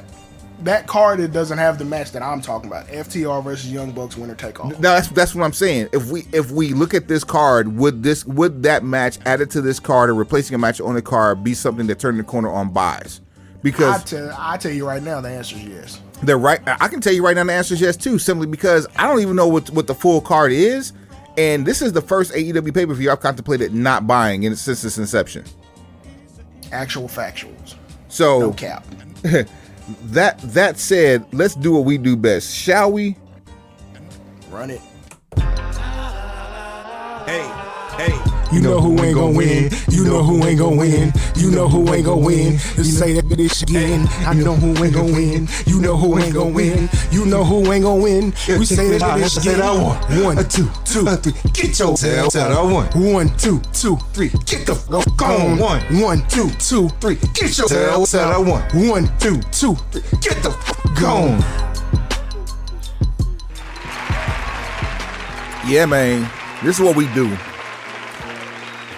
A back-to-back edition of You Know Who Ain't Gonna Win. Do we want to start in Cardiff or do we want to go to Chicago first and then catch flights? Let's go to Chicago first. Bet, I'm with it. All Elite Wrestling, All Out, flagship pay-per-view for All Elite Wrestling. Taking place this Sunday, September the 4th. Year of our Lord. Year of our Lord. I said year of our Lord. Year of our Lord. 20 and 22. Amen. And as I'm getting this card pulled up here, the biggest story coming out of this one here, which will come to the card because it's going to be the main event of the card. We got Jon Moxley versus CM Punk coming up, which will be very interesting considering how Punk got mollywopped. But Dynamite brought us some really, I guess, a fanboy moment for some longtime CM Punk fans to help bring this match out of the depths of hell, seemingly. But as we're looking at the card here, there are 3 matches on the buy-in, which means that this card is going to have 11 matches on it. Kicking off the buy-in, a match that both of us have vested interest in because 1, whole lot of fucking gang shit, and 2, I have a draft pick involved with this. The Stone Pitbull Tomohiro Ishii versus Eddie Kingston 2. First of all, are you ready to hear Tomohiro Ishii's name pronounced so incorrectly? I'm not ready for it, but I know it's going to happen probably 20 times in that 20-minute match. That's number one. That's first and foremost. Oh, shit. Man in the match, fuck you. Oh. Number two, what the fuck are we doing with Eddie Kingston? Like, this is the dopest consolation prize ever, but why wouldn't you just put this on the pay-per-view? Because I think the reason for it not being on the pay-per-view is once you see the card, if you moved, oof. Because I can give you a pretty good answer as to why. The fact that he's actually on this card at all, I'm thankful for. Let's start with that. Is a miracle. But the matches that could be moved into its place, eesh. Ooh, cold lick, shouty. And we'll come to those in a second. So Tomohiro Ishii, Eddie Kingston. Do you recall who won match one? I do not. I believe it was Eddie Kingston, but let's double check here. I would hope so. What was that? Capital Combat, I think was what it was called. That's some shit in 1990. And then where Capital Collision is what it's called. I was close, shit. And that's too close to when Worlds Collide, which is happening this weekend too. See what I'm saying? Shit, Everything don't need a fucking name. I forgot. So I didn't forget about Worlds Collide. It's off the radar because it's the Skittle. Facts. I wasn't going to argue with you about it. Actually, no. I wouldn't be able to give you any input on that. Ishii won the first version, the first match. Okay, well, cool. Let's make gang whole then. All right. So Ishii ain't gonna win. Because keep in mind, Capital Collision was a New Japan show. This is an AEW show. I don't think that Ishii is gonna win on a pre-show for an AEW pay-per-view. Agreed. All right, Pac versus Kip Sabian for the All Atlantic for AEW All Atlantic Championship.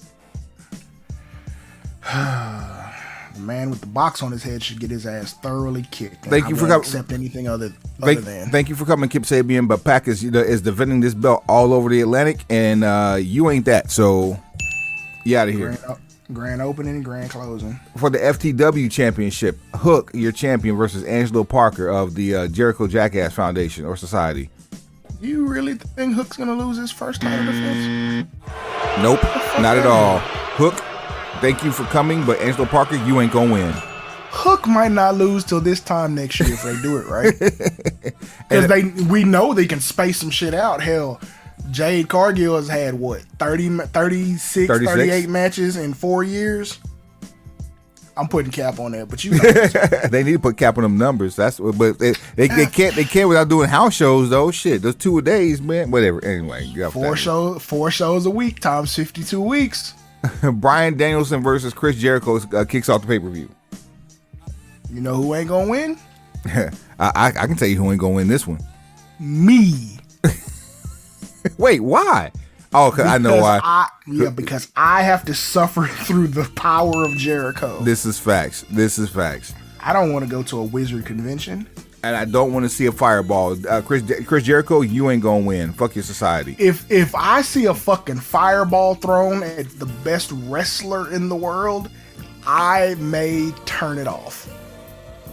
All right. There's so many reasons. I'll raise you one. I'll demand a refund on our behalf if I see a fireball. You know what? I'm for it. All right. I'm all for it. Yeah, there we go.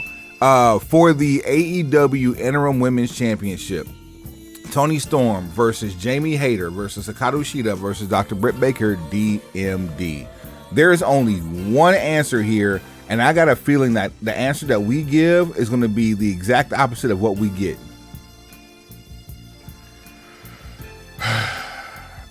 Look, if anyone not named Britt Baker come on, man, ain't gonna win. Like, come on, man.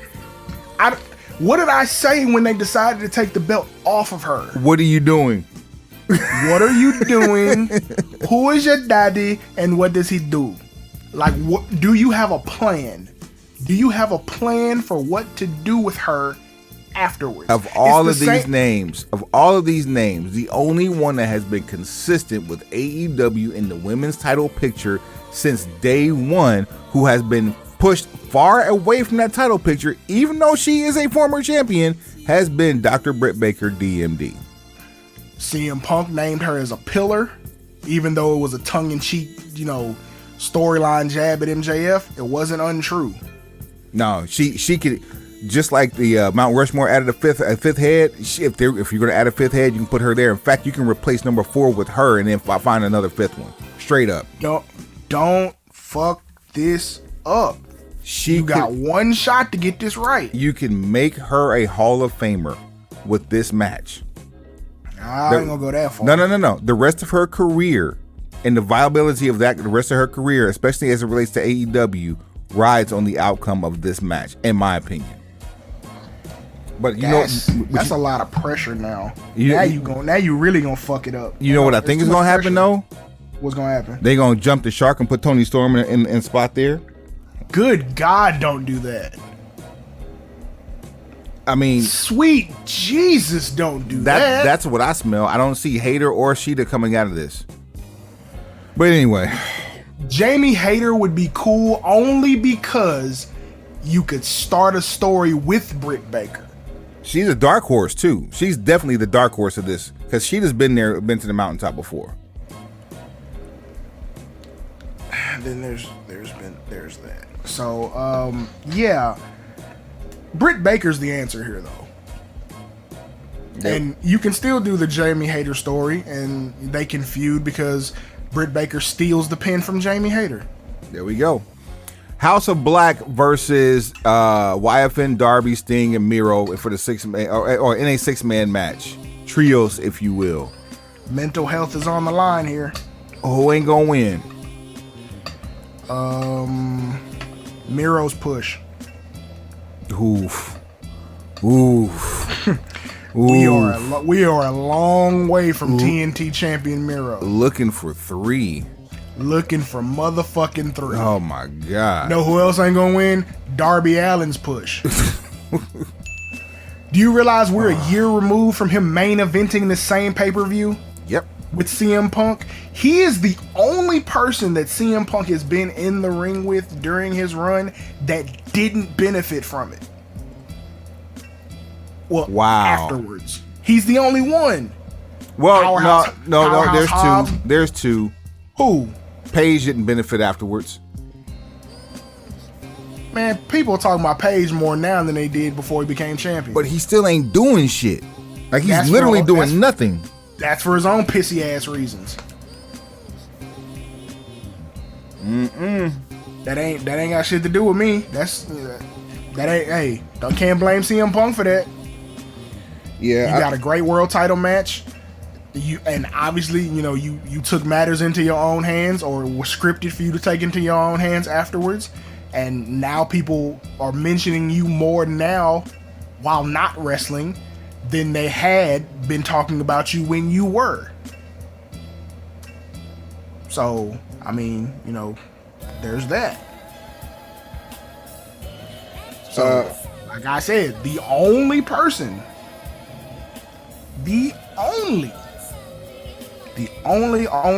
person to be in the ring with CM Punk and not have benefited in the aftermath.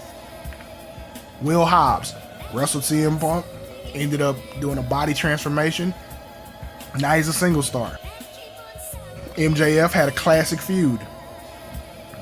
Classic. They had maybe the best television on AEW TV for quite some time. Name another one. Who else?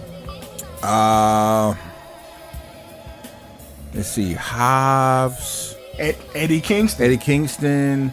And the only reason Eddie Kingston isn't further along is because he ran into a detour named Jericho.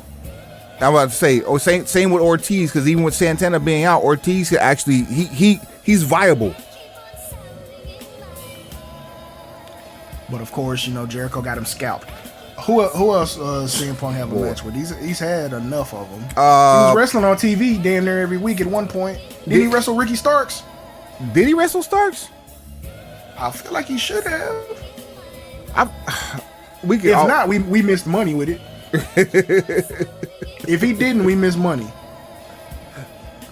But you get my point. Like, Darby Allin's been handled so piss poor, and I'm like, is he just a malcontent, or is he just like someone who doesn't openly communicate, so he gets passed over because he's not the squeaky wheel, or is there something else going on? Max Caster was a good one.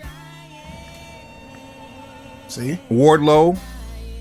Well, we know what happened there. Moriarty was a good one. Hell, he even had Bobby Fish early on. Well, it didn't work out too well for Bobby Fish. Not at all. Plans. Garcia. Oh, and for people who want to keep saying, well, Bobby Fish is 42, we don't care about him staying or going.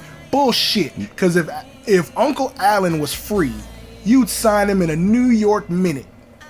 Uncle Allen and Bobby Fish are two people that, without you knowing that they're that age, you would never know that they were that age. Right. So don't get disrespectful. Okay, if Bobby Lashley said, fuck this, I want to be able to have a schedule where I can wrestle and fight again. Bobby Lashley's north of 45. You take it. And Bobby Lashley's also Christian smart enough. Cage, he's north of 40 plus. I think he's north of 50. Bobby Lashley is smart enough to know that he ain't young enough to keep getting hit in the fucking head anymore either.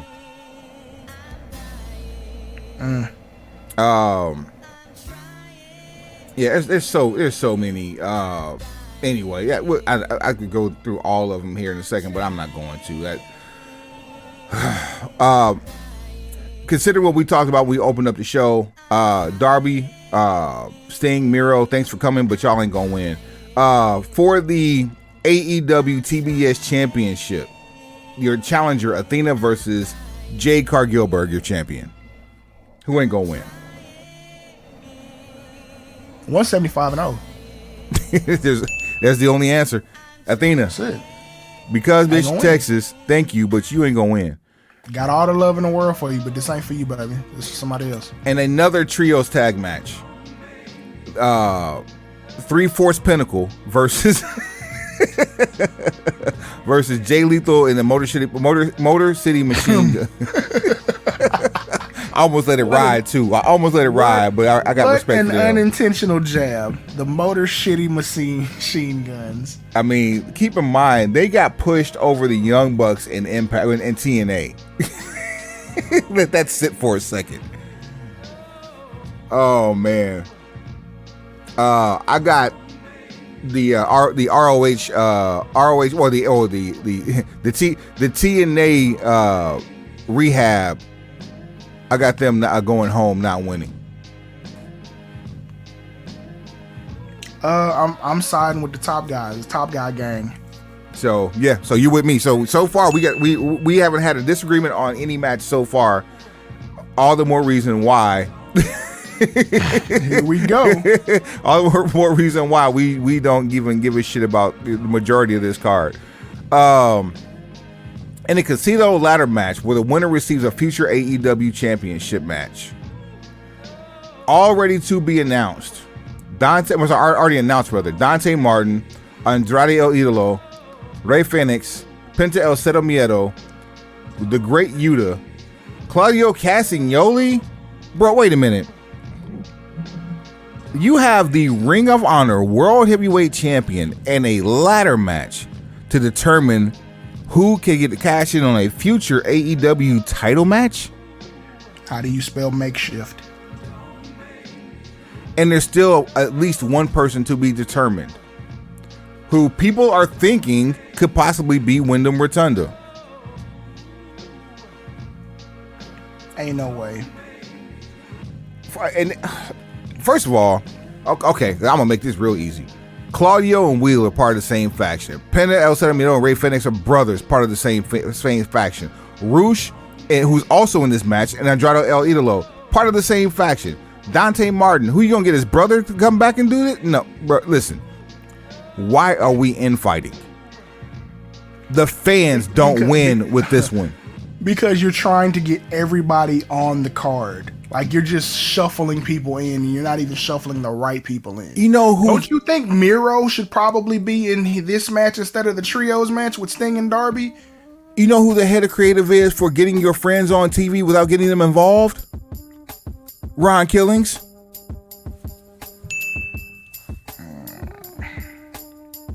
The fans don't win with this one. I'm sorry. I'm not picking a winner, and I really, the fact that you have a world champion in this match to win a shot at another world championship is fucking asinine.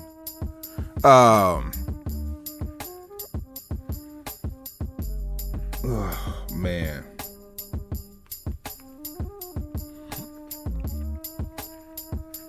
That's rough. I'm gonna choose anybody not named the mystery guy, just because, like, whoever the mystery guy is, it has to be a new debut. I'm gonna take them just because that's usually how it happens, because you've had entirely too many opportunities to set up an infighting situation with BCC. After Sunday, I don't think it'll matter. So unless you're just like, okay, I want to get Punk versus Castagnoli on an episode of Dynamite, none of the rest of these make sense. They're styles clashes for just about everybody. Punk versus Castagnoli should close an episode of Dynamite starting at the top of the fucking second hour. Facts. Or do what you used to do and start the show with a 60-minute draw. Come on, man. It ain't that fucking hard. All right, let me get off my soapbox. For the AEW World Tag Team Championship, your challenges. Hey, yo. Listen. Yo. Anthony Bowens, Max Caster, the Acclaimed, not scissoring you, versus Ridiculous Lee. what was your name for Miss Suave? Wait, for who? Ridiculous Lee. Strictly Business. Strictly Business. Yes, there we go. AKA Swerve in Our Glory. For the champions. Shit, Suave, who ain't gonna win? This one's tough. It's like ridiculous. Strictly Business isn't really a team. They're just two solo acts that they refuse to put anything behind as individuals, so they figure we'll just put them together as a collective. The Acclaimed, I mean, if you're gonna cash in, it should be now. Thank you. I couldn't agree more. I think Strictly Business, Ridiculously, whatever you call them, I think that the Swerve, I guess, because this goes back to the battle royal that they had where Swerve was eliminated by Keith Lee was eliminated by Swerve, I believe is what it was. And at any rate, I think that comes back here to some degree, but the Acclaimed are hotter than they ever have been. And because everybody wanted to see Bowens back anyway, he's back. He's had limited match exposure. Max Caster is gold on the microphone. I would love to be able to come on here next week and say your winners, but that remains to be seen. But I got Ridiculously not winning on this one. Yeah, I mean, I wouldn't be surprised either way, but I do feel like if you're gonna capitalize on the popularity of Max Caster and that team, I do feel like you probably got to make this decision sort of soon. You know what would actually be cool? If Keith Lee turned on Swerve to counteract what happened in the Battle Royal, and then Keith Lee is the mystery guy in the ladder match. Yep. I like Keith Lee turning, because now we get to see that side we haven't seen from him in quite some time. Been years actually. I just want people to be able to leave him alone about his speaking voice. Like, if you've seen the X-Men cartoon, you know that Beast is capable of being everything that the Hulk is for Marvel, and he just happens to be soft spoken. It was played by Kelsey Grammer. Same thing here, but just you need to put some inflection on your voice. Like, you got to get angry at least once or twice.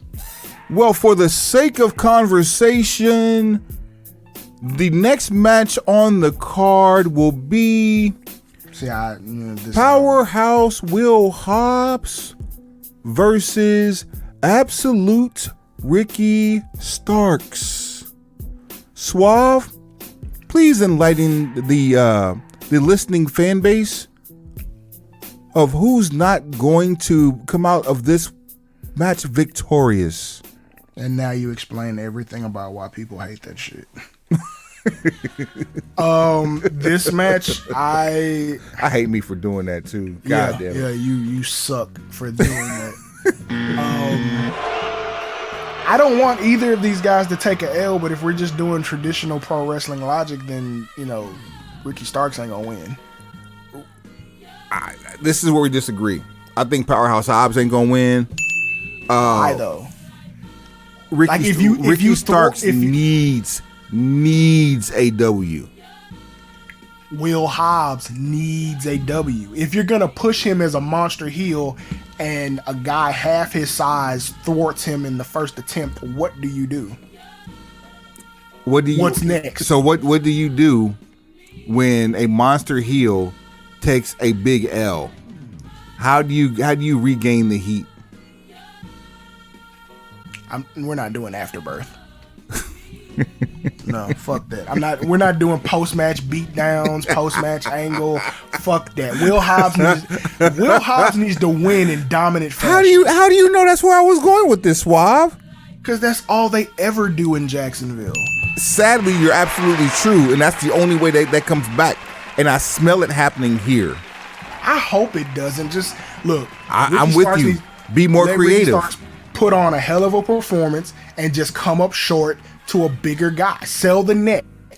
And then at the end of the match, when Hobbs catches him slipping with the spine buster, pin go over. Ricky Starks, being the babyface who can talk, can just talk himself back up and continue the story, because this shit's gonna go for another 6 weeks minimum. Yo, you know how Kevin Owens has the that powerbomb backbreaker on the onto the ring apron for effect, for aesthetics.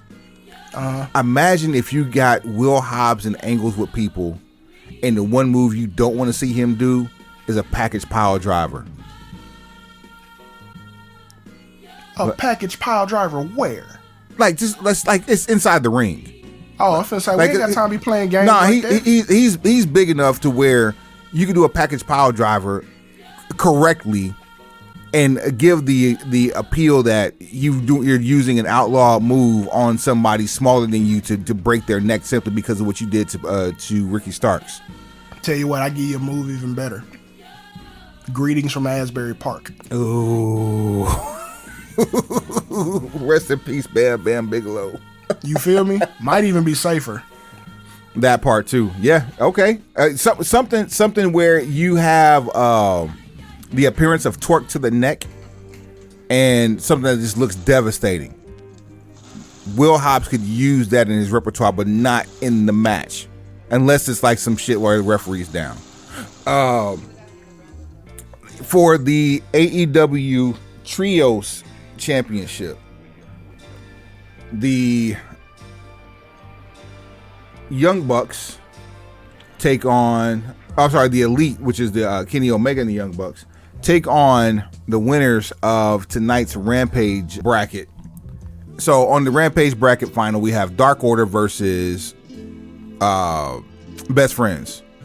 So to determine who goes to All Out, who's winning the Rampage bracket on Friday? Dark Order. This is the dumbest shot put to end an angle. No, but let me tell you why though. Because you will effectively devalue everything Adam Page is if you don't advance Dark Order here. No, I totally agree. This is why I said it's the dumbest thing to shot put it, because you're going to put him into the finals just for him to be able to be the reason that causes Dark Order to not win the Trios title and have the Elite walk away being the very first Trios champions. I refuse to give them an and new, but they'll be the first Trios champions post AEW All Out on the Sunday. And then for the AEW World Championship, your champion Jon Moxley versus CM Punk. Suave, who ain't gonna win? Jon Moxley. I don't like it, but I'm with you. Jon Moxley walks out of there empty-handed. Tell me why you don't like it though. Like, let's unpack that. I think a week and a half is too short of a time to bounce back from an apparent rehash of a foot injury. It's also too short of a time for you to heal from an apparent foot injury, regardless of your rant or promo of your new 100%. So you're basically saying that you can't throw another roundhouse. I mean, he'll throw another one. He'll sell like he's hurt again, and then that'll be the basis of the finish. It'll either be the basis of the finish or the basis of CM Punk taking control of the match. It could also be the reemergence of AJ coming out as a new assignee to All Elite Wrestling. Who? AJ. AJ who? AJ Punk. Oh, I mean... April Melendez. Because, I mean, okay, here's the thing. April Brooks, if you will. If you're looking to turn CM Punk heel, it's impossible to do in Chicago. Whatever he does, they're going to like it. Period. I don't think I mean, it'll work because we've never seen him really use that dynamic before, but I'm good. I'm good on the potential mixed tag match you're going to end up having with Adam Cole and Britt Baker, because that's probably the only place it's going to go. What other woman do you have to have that match with? Mm-hmm.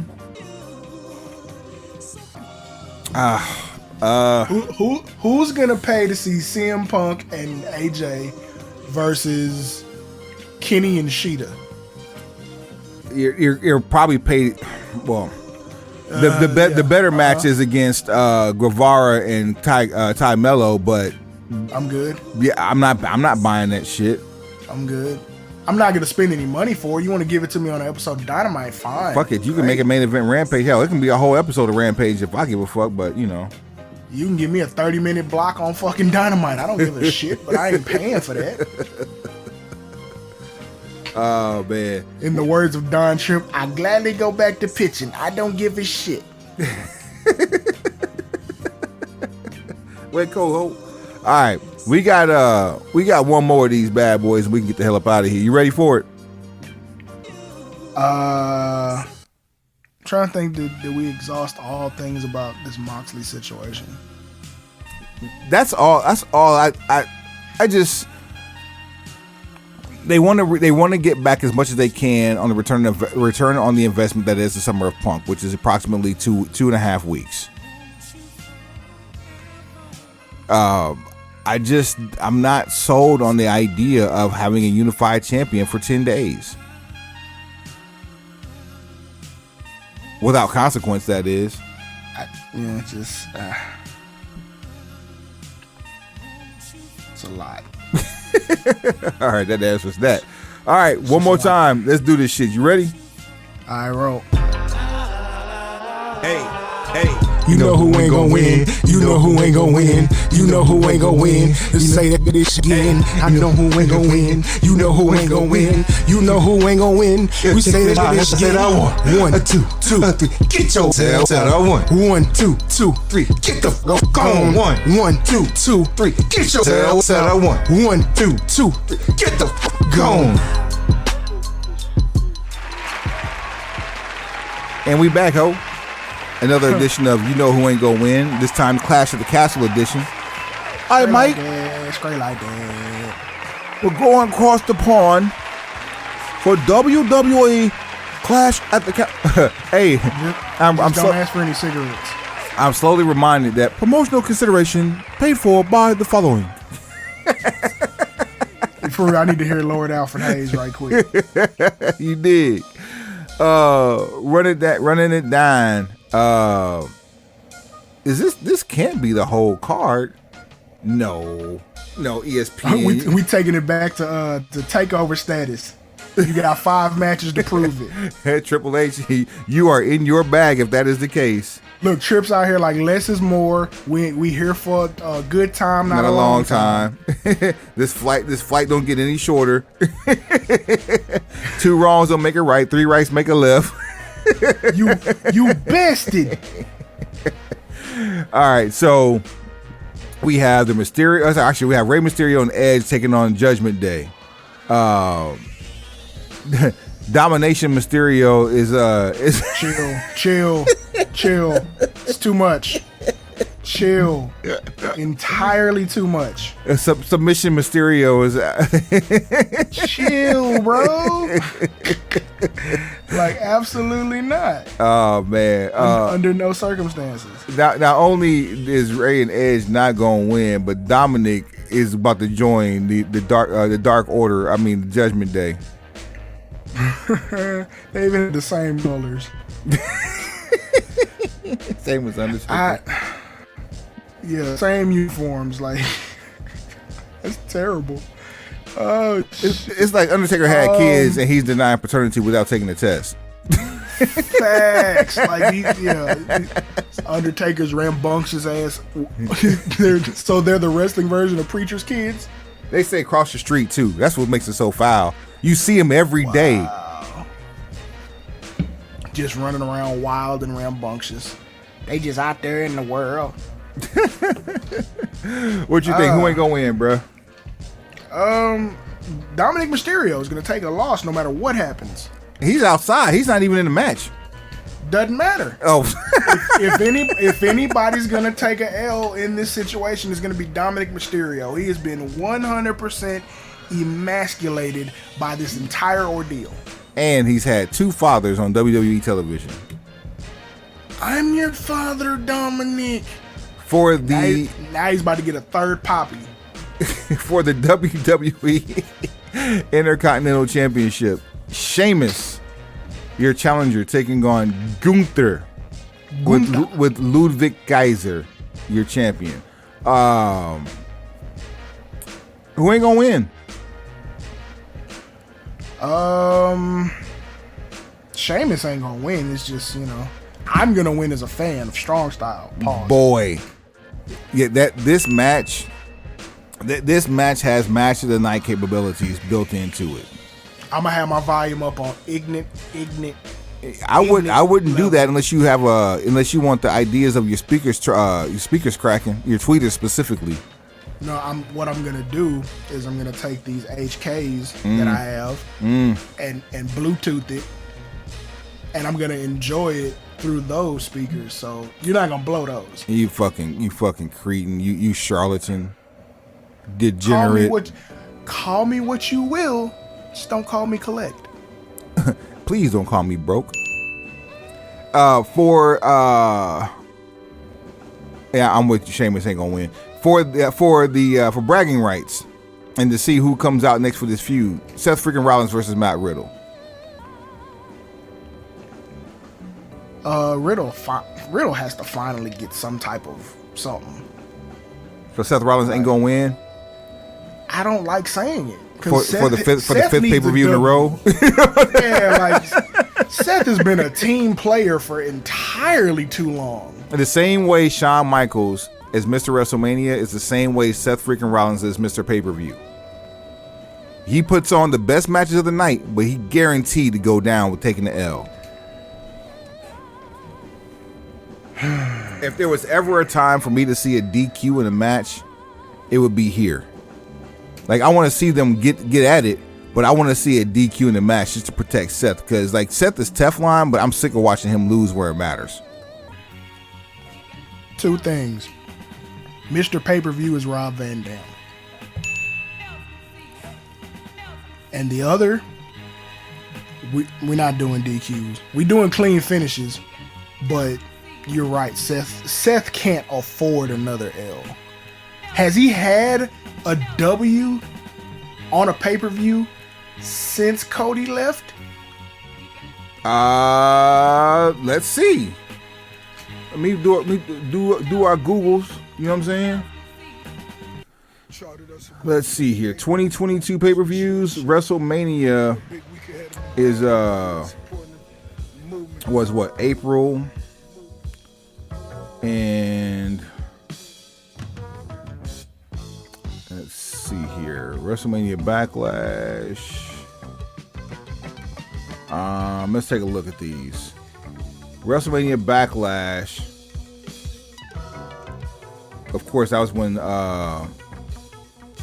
that was the Hell in a Cell, I believe it was. No. WrestleMania Backlash was another match where Seth did lose against Cody. Hell in a Cell was another loss from Cody, or at the hands of Cody to Seth. Money in the Bank. That was Seth was actually in the match, so I guess you could, if he didn't win, you lost. And then SummerSlam, he just showed up. So yeah, Seth has not won a match since before WrestleMania in a pay-per-view. So there you go. So I guess Matt Riddle ain't gonna win, and the story's built in because he's still technically kind of hurt. Wink, wink. Yeah, and I'm actually okay with Riddle losing right now, but man, come on, man. It just because of how treat Seth better, man. How good of an antagonist Seth has been, you want to see him lose, but I mean, because he's not a bad guy, he's just a fucking antagonist. Right. He's one of those people. He's transcended good guy or bad guy because you sing his interest themes, you enjoy his outfits. He just happens to wrestle other people you like and treat them poorly. For bragging rights, 6-woman tag match: Bianca Belair, Alexa Bliss, and Asuka versus Bayley, Dakota Kai, and Io Sky. Who ain't gonna win?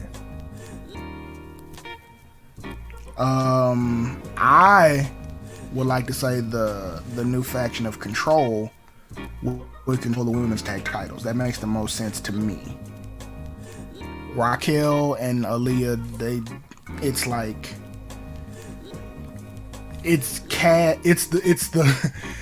it's the lady version of Cass and Enzo.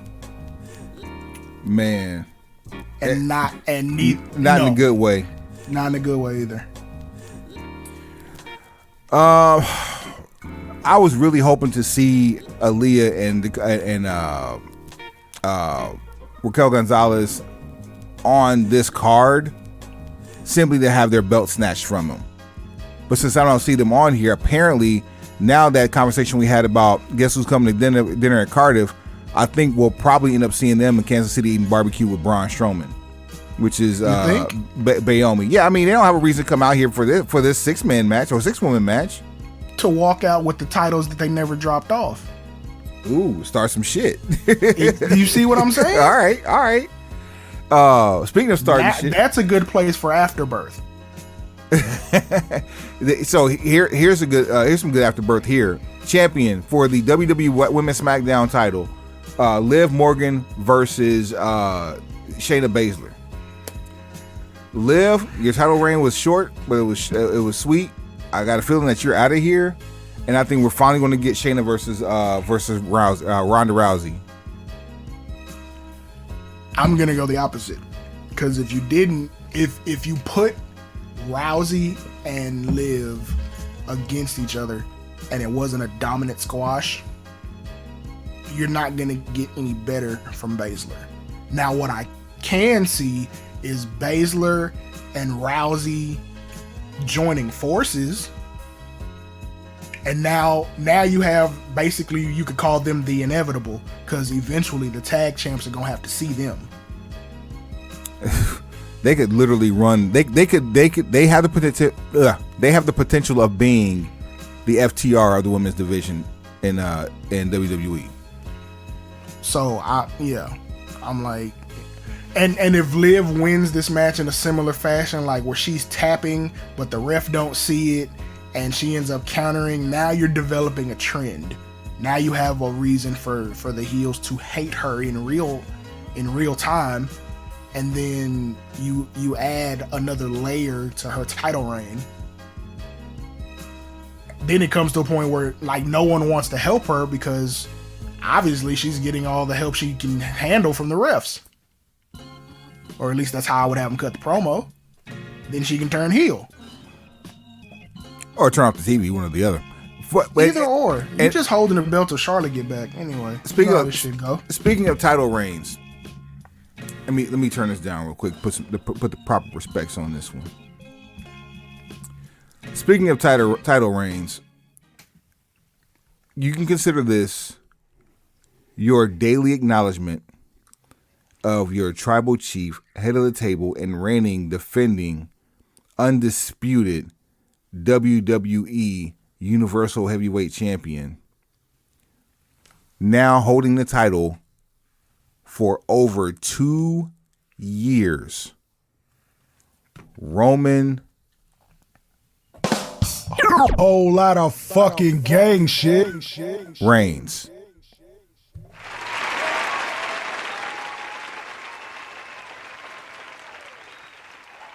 Was that enough stank on that? Probably not enough. You can never over celebrate the tribal chief. That's a fact. So that's your daily acknowledgement right there. Roman Reigns taking on Drew McIntyre in Cardiff, Wales, in front of as close to a hometown crowd as Drew's going to get for a match like this. Who ain't going to win? I have this sneaking suspicion that we're going to get something that we didn't ask for. Is this what I think? Are you going where I'm about to go? Mm-hmm. Yeah. So Drew McIntyre, you ain't gonna win. Nah. I don't know if I'm ready for that. No, I'll say this because they haven't made a distinction about whether it's one title or both. Drew McIntyre ain't gonna win, so I'll start there. Okay, but don't be surprised if we're outraged this time Saturday because they went with the idea of dethroning Roman. Now here's why we've explained all the reasons that this makes no financial sense, makes no story sense. It all it is some shit to serve the master of a network wanting their own champion. Which if you're having conversations about taking, your weekly television product to Netflix, fuck what they asked for. But that's just me. But yeah, if Drew was to beat Roman, you just have the same problem with a different person. So you need to put Roman in a situation where there's one title on the line. Or you do the shit, what was that, WrestleMania 18, where the unmentionable Kurt Angle and old school Jericho had the 2 out of 3 falls match, and each fall was for a different championship. Do you think Paul pulls that out like pre-match, or does he pull it out on SmackDown? Pause.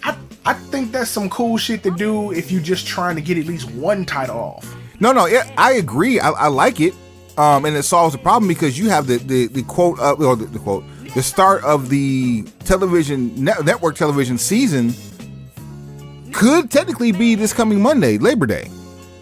But typically it's in September where networks start their broadcasting season.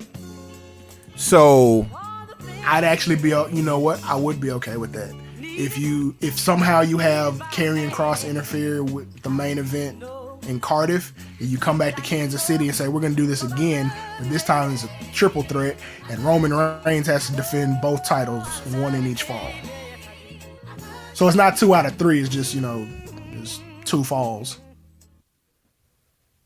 Or call it a 2 for 1, whatever, you come up with something. How about this? You're talking Karrion Kross. We're talking interference. We're talking title splits, right? Mm-hmm. But we ain't talking about Austin Theory. And we shouldn't anytime soon. We shouldn't. That doesn't mean that we're not going to. Look, everything's moving in the right direction. You're getting back star players. You're setting up your offense. You're expanding your playbook. Let's not go hot shot in the territory. Like, Austin Theory gonna beat her. Austin Theory, not for presentation purposes, but age, wrestling acumen, bright future, is the equivalent of MJF. Oof. They are 1 and 1A. Just, they are the future. They are the pillars of the future. You don't have to rush Austin Theory in whatever you think you're going to do. I never realized the eerie parallels of their careers. And just like MJF spent time in MLW, Austin Theory was in Evolve. Mm-hmm. I'm just saying, like, so that's one of those things. Like, you don't have to rush this. This guy's not 40 plus. He's 20, 4 or 5? I can get you numbers loaded. Just a second, sir. Austin Theory is born in 1997, which would make him at this point 25 years old. Ding, circle gets the square. So we have no reason to try to force anything. Because look, at the end of the day, Roman Reigns is your champion. So the idea of that we're scrambling to figure out how to fix this is some very, very strange shit to me. Like, there's nothing to fix other than the fact you want, or USA wants a champion. Truthfully, they have a champion. USA Network, United States champion. Just have Bobby Lashley close the fucking show. Stop playing games with me. I mean, that's technically how the Universal title came about, right? It was a title that was defended on Universal Networks. And you're the champion of the WWE universe. It was branding. The fact that we even have 2 titles is just a branding ploy. So someone in the room, possibly me if you send the wire transfer, can explain USA Network, USA, United States champion. Your champion is the champion of the United States. And just have an open challenge. Well, fuck it. You have the open challenge maybe for some. No, fuck it. Do an open challenge every week as the main event. Wow. And this would have been so much better had it doesn't even have to be main event. It could be top of third hour. Fuck that. Main event time. Who's supposed to come out and work after the Almighty? No one's supposed right? to. Yeah, no one is supposed to. You're right. You want a champion. You want the whole vibe of champion. So why would anybody come out and do anything else after the main guy? No one comes out and wrestles after Roman Reigns is finished. To quote a throwback color change and click mixtape, after this ain't gonna be no more rapping tonight. Grand opening, grand closing, and this would have been great for MVP to do his whole. I really want to refer to him as like the modern Doctor of Style, like modern slick, without all of the stereotypical shit. Him cutting promos for Bobby Lashley is like Bobby Lashley being he is what the United States is supposed to look like kind of tongue in cheek. Would be fucking great as a face or as a heel. This is why you can't just pull the trigger on stupid shit when you get a hair up your ass. Pause. A whole lot of stupid shit. We don't deal in that at all. Do we want to give them this last piece of information before we get up out of here? We want to hold off until next week on that. Man, unload the clip. We ain't holding on to shit. Suave sent me an article earlier in the show. Dated today. The headline reads, this is according to WrestlingHeadlines.com. WWE now working with AEW's TV partner. Yes, that means what you think it means. Here's the article states, WWE is now officially working with Warner Brothers Discovery in the UK. WBD is the official AEW partner, a TV partner, and parent company of TNT and TBS. The WBD and BT Group announced their new sports joint venture in the UK today. The new 50-50 venture will combine the assets of BT Sport and Eurosport UK to form BT Group, effective today. And the live sports coverage that is encompassed by this deal in UK and Ireland includes, but is not limited to, the Olympic Games, the Premier League, EUFA Champions League, EUFA Europa League, the Premier League, Premiership Rugby, MotoGP, UFC, boxing, WWE, tennis Grand Slam, cycling Grand Tours, and the Winter Sports World Cup season. Jesus. Bag anyone? Now, Baggington Securitas. Now, how does this play into AEW? Making my way downtown. I don't think it does for the most part. I think this is really like, stock or net neutral for everyone, simply because there's so many networks involved with this deal that they could operate on different networks and still be viable.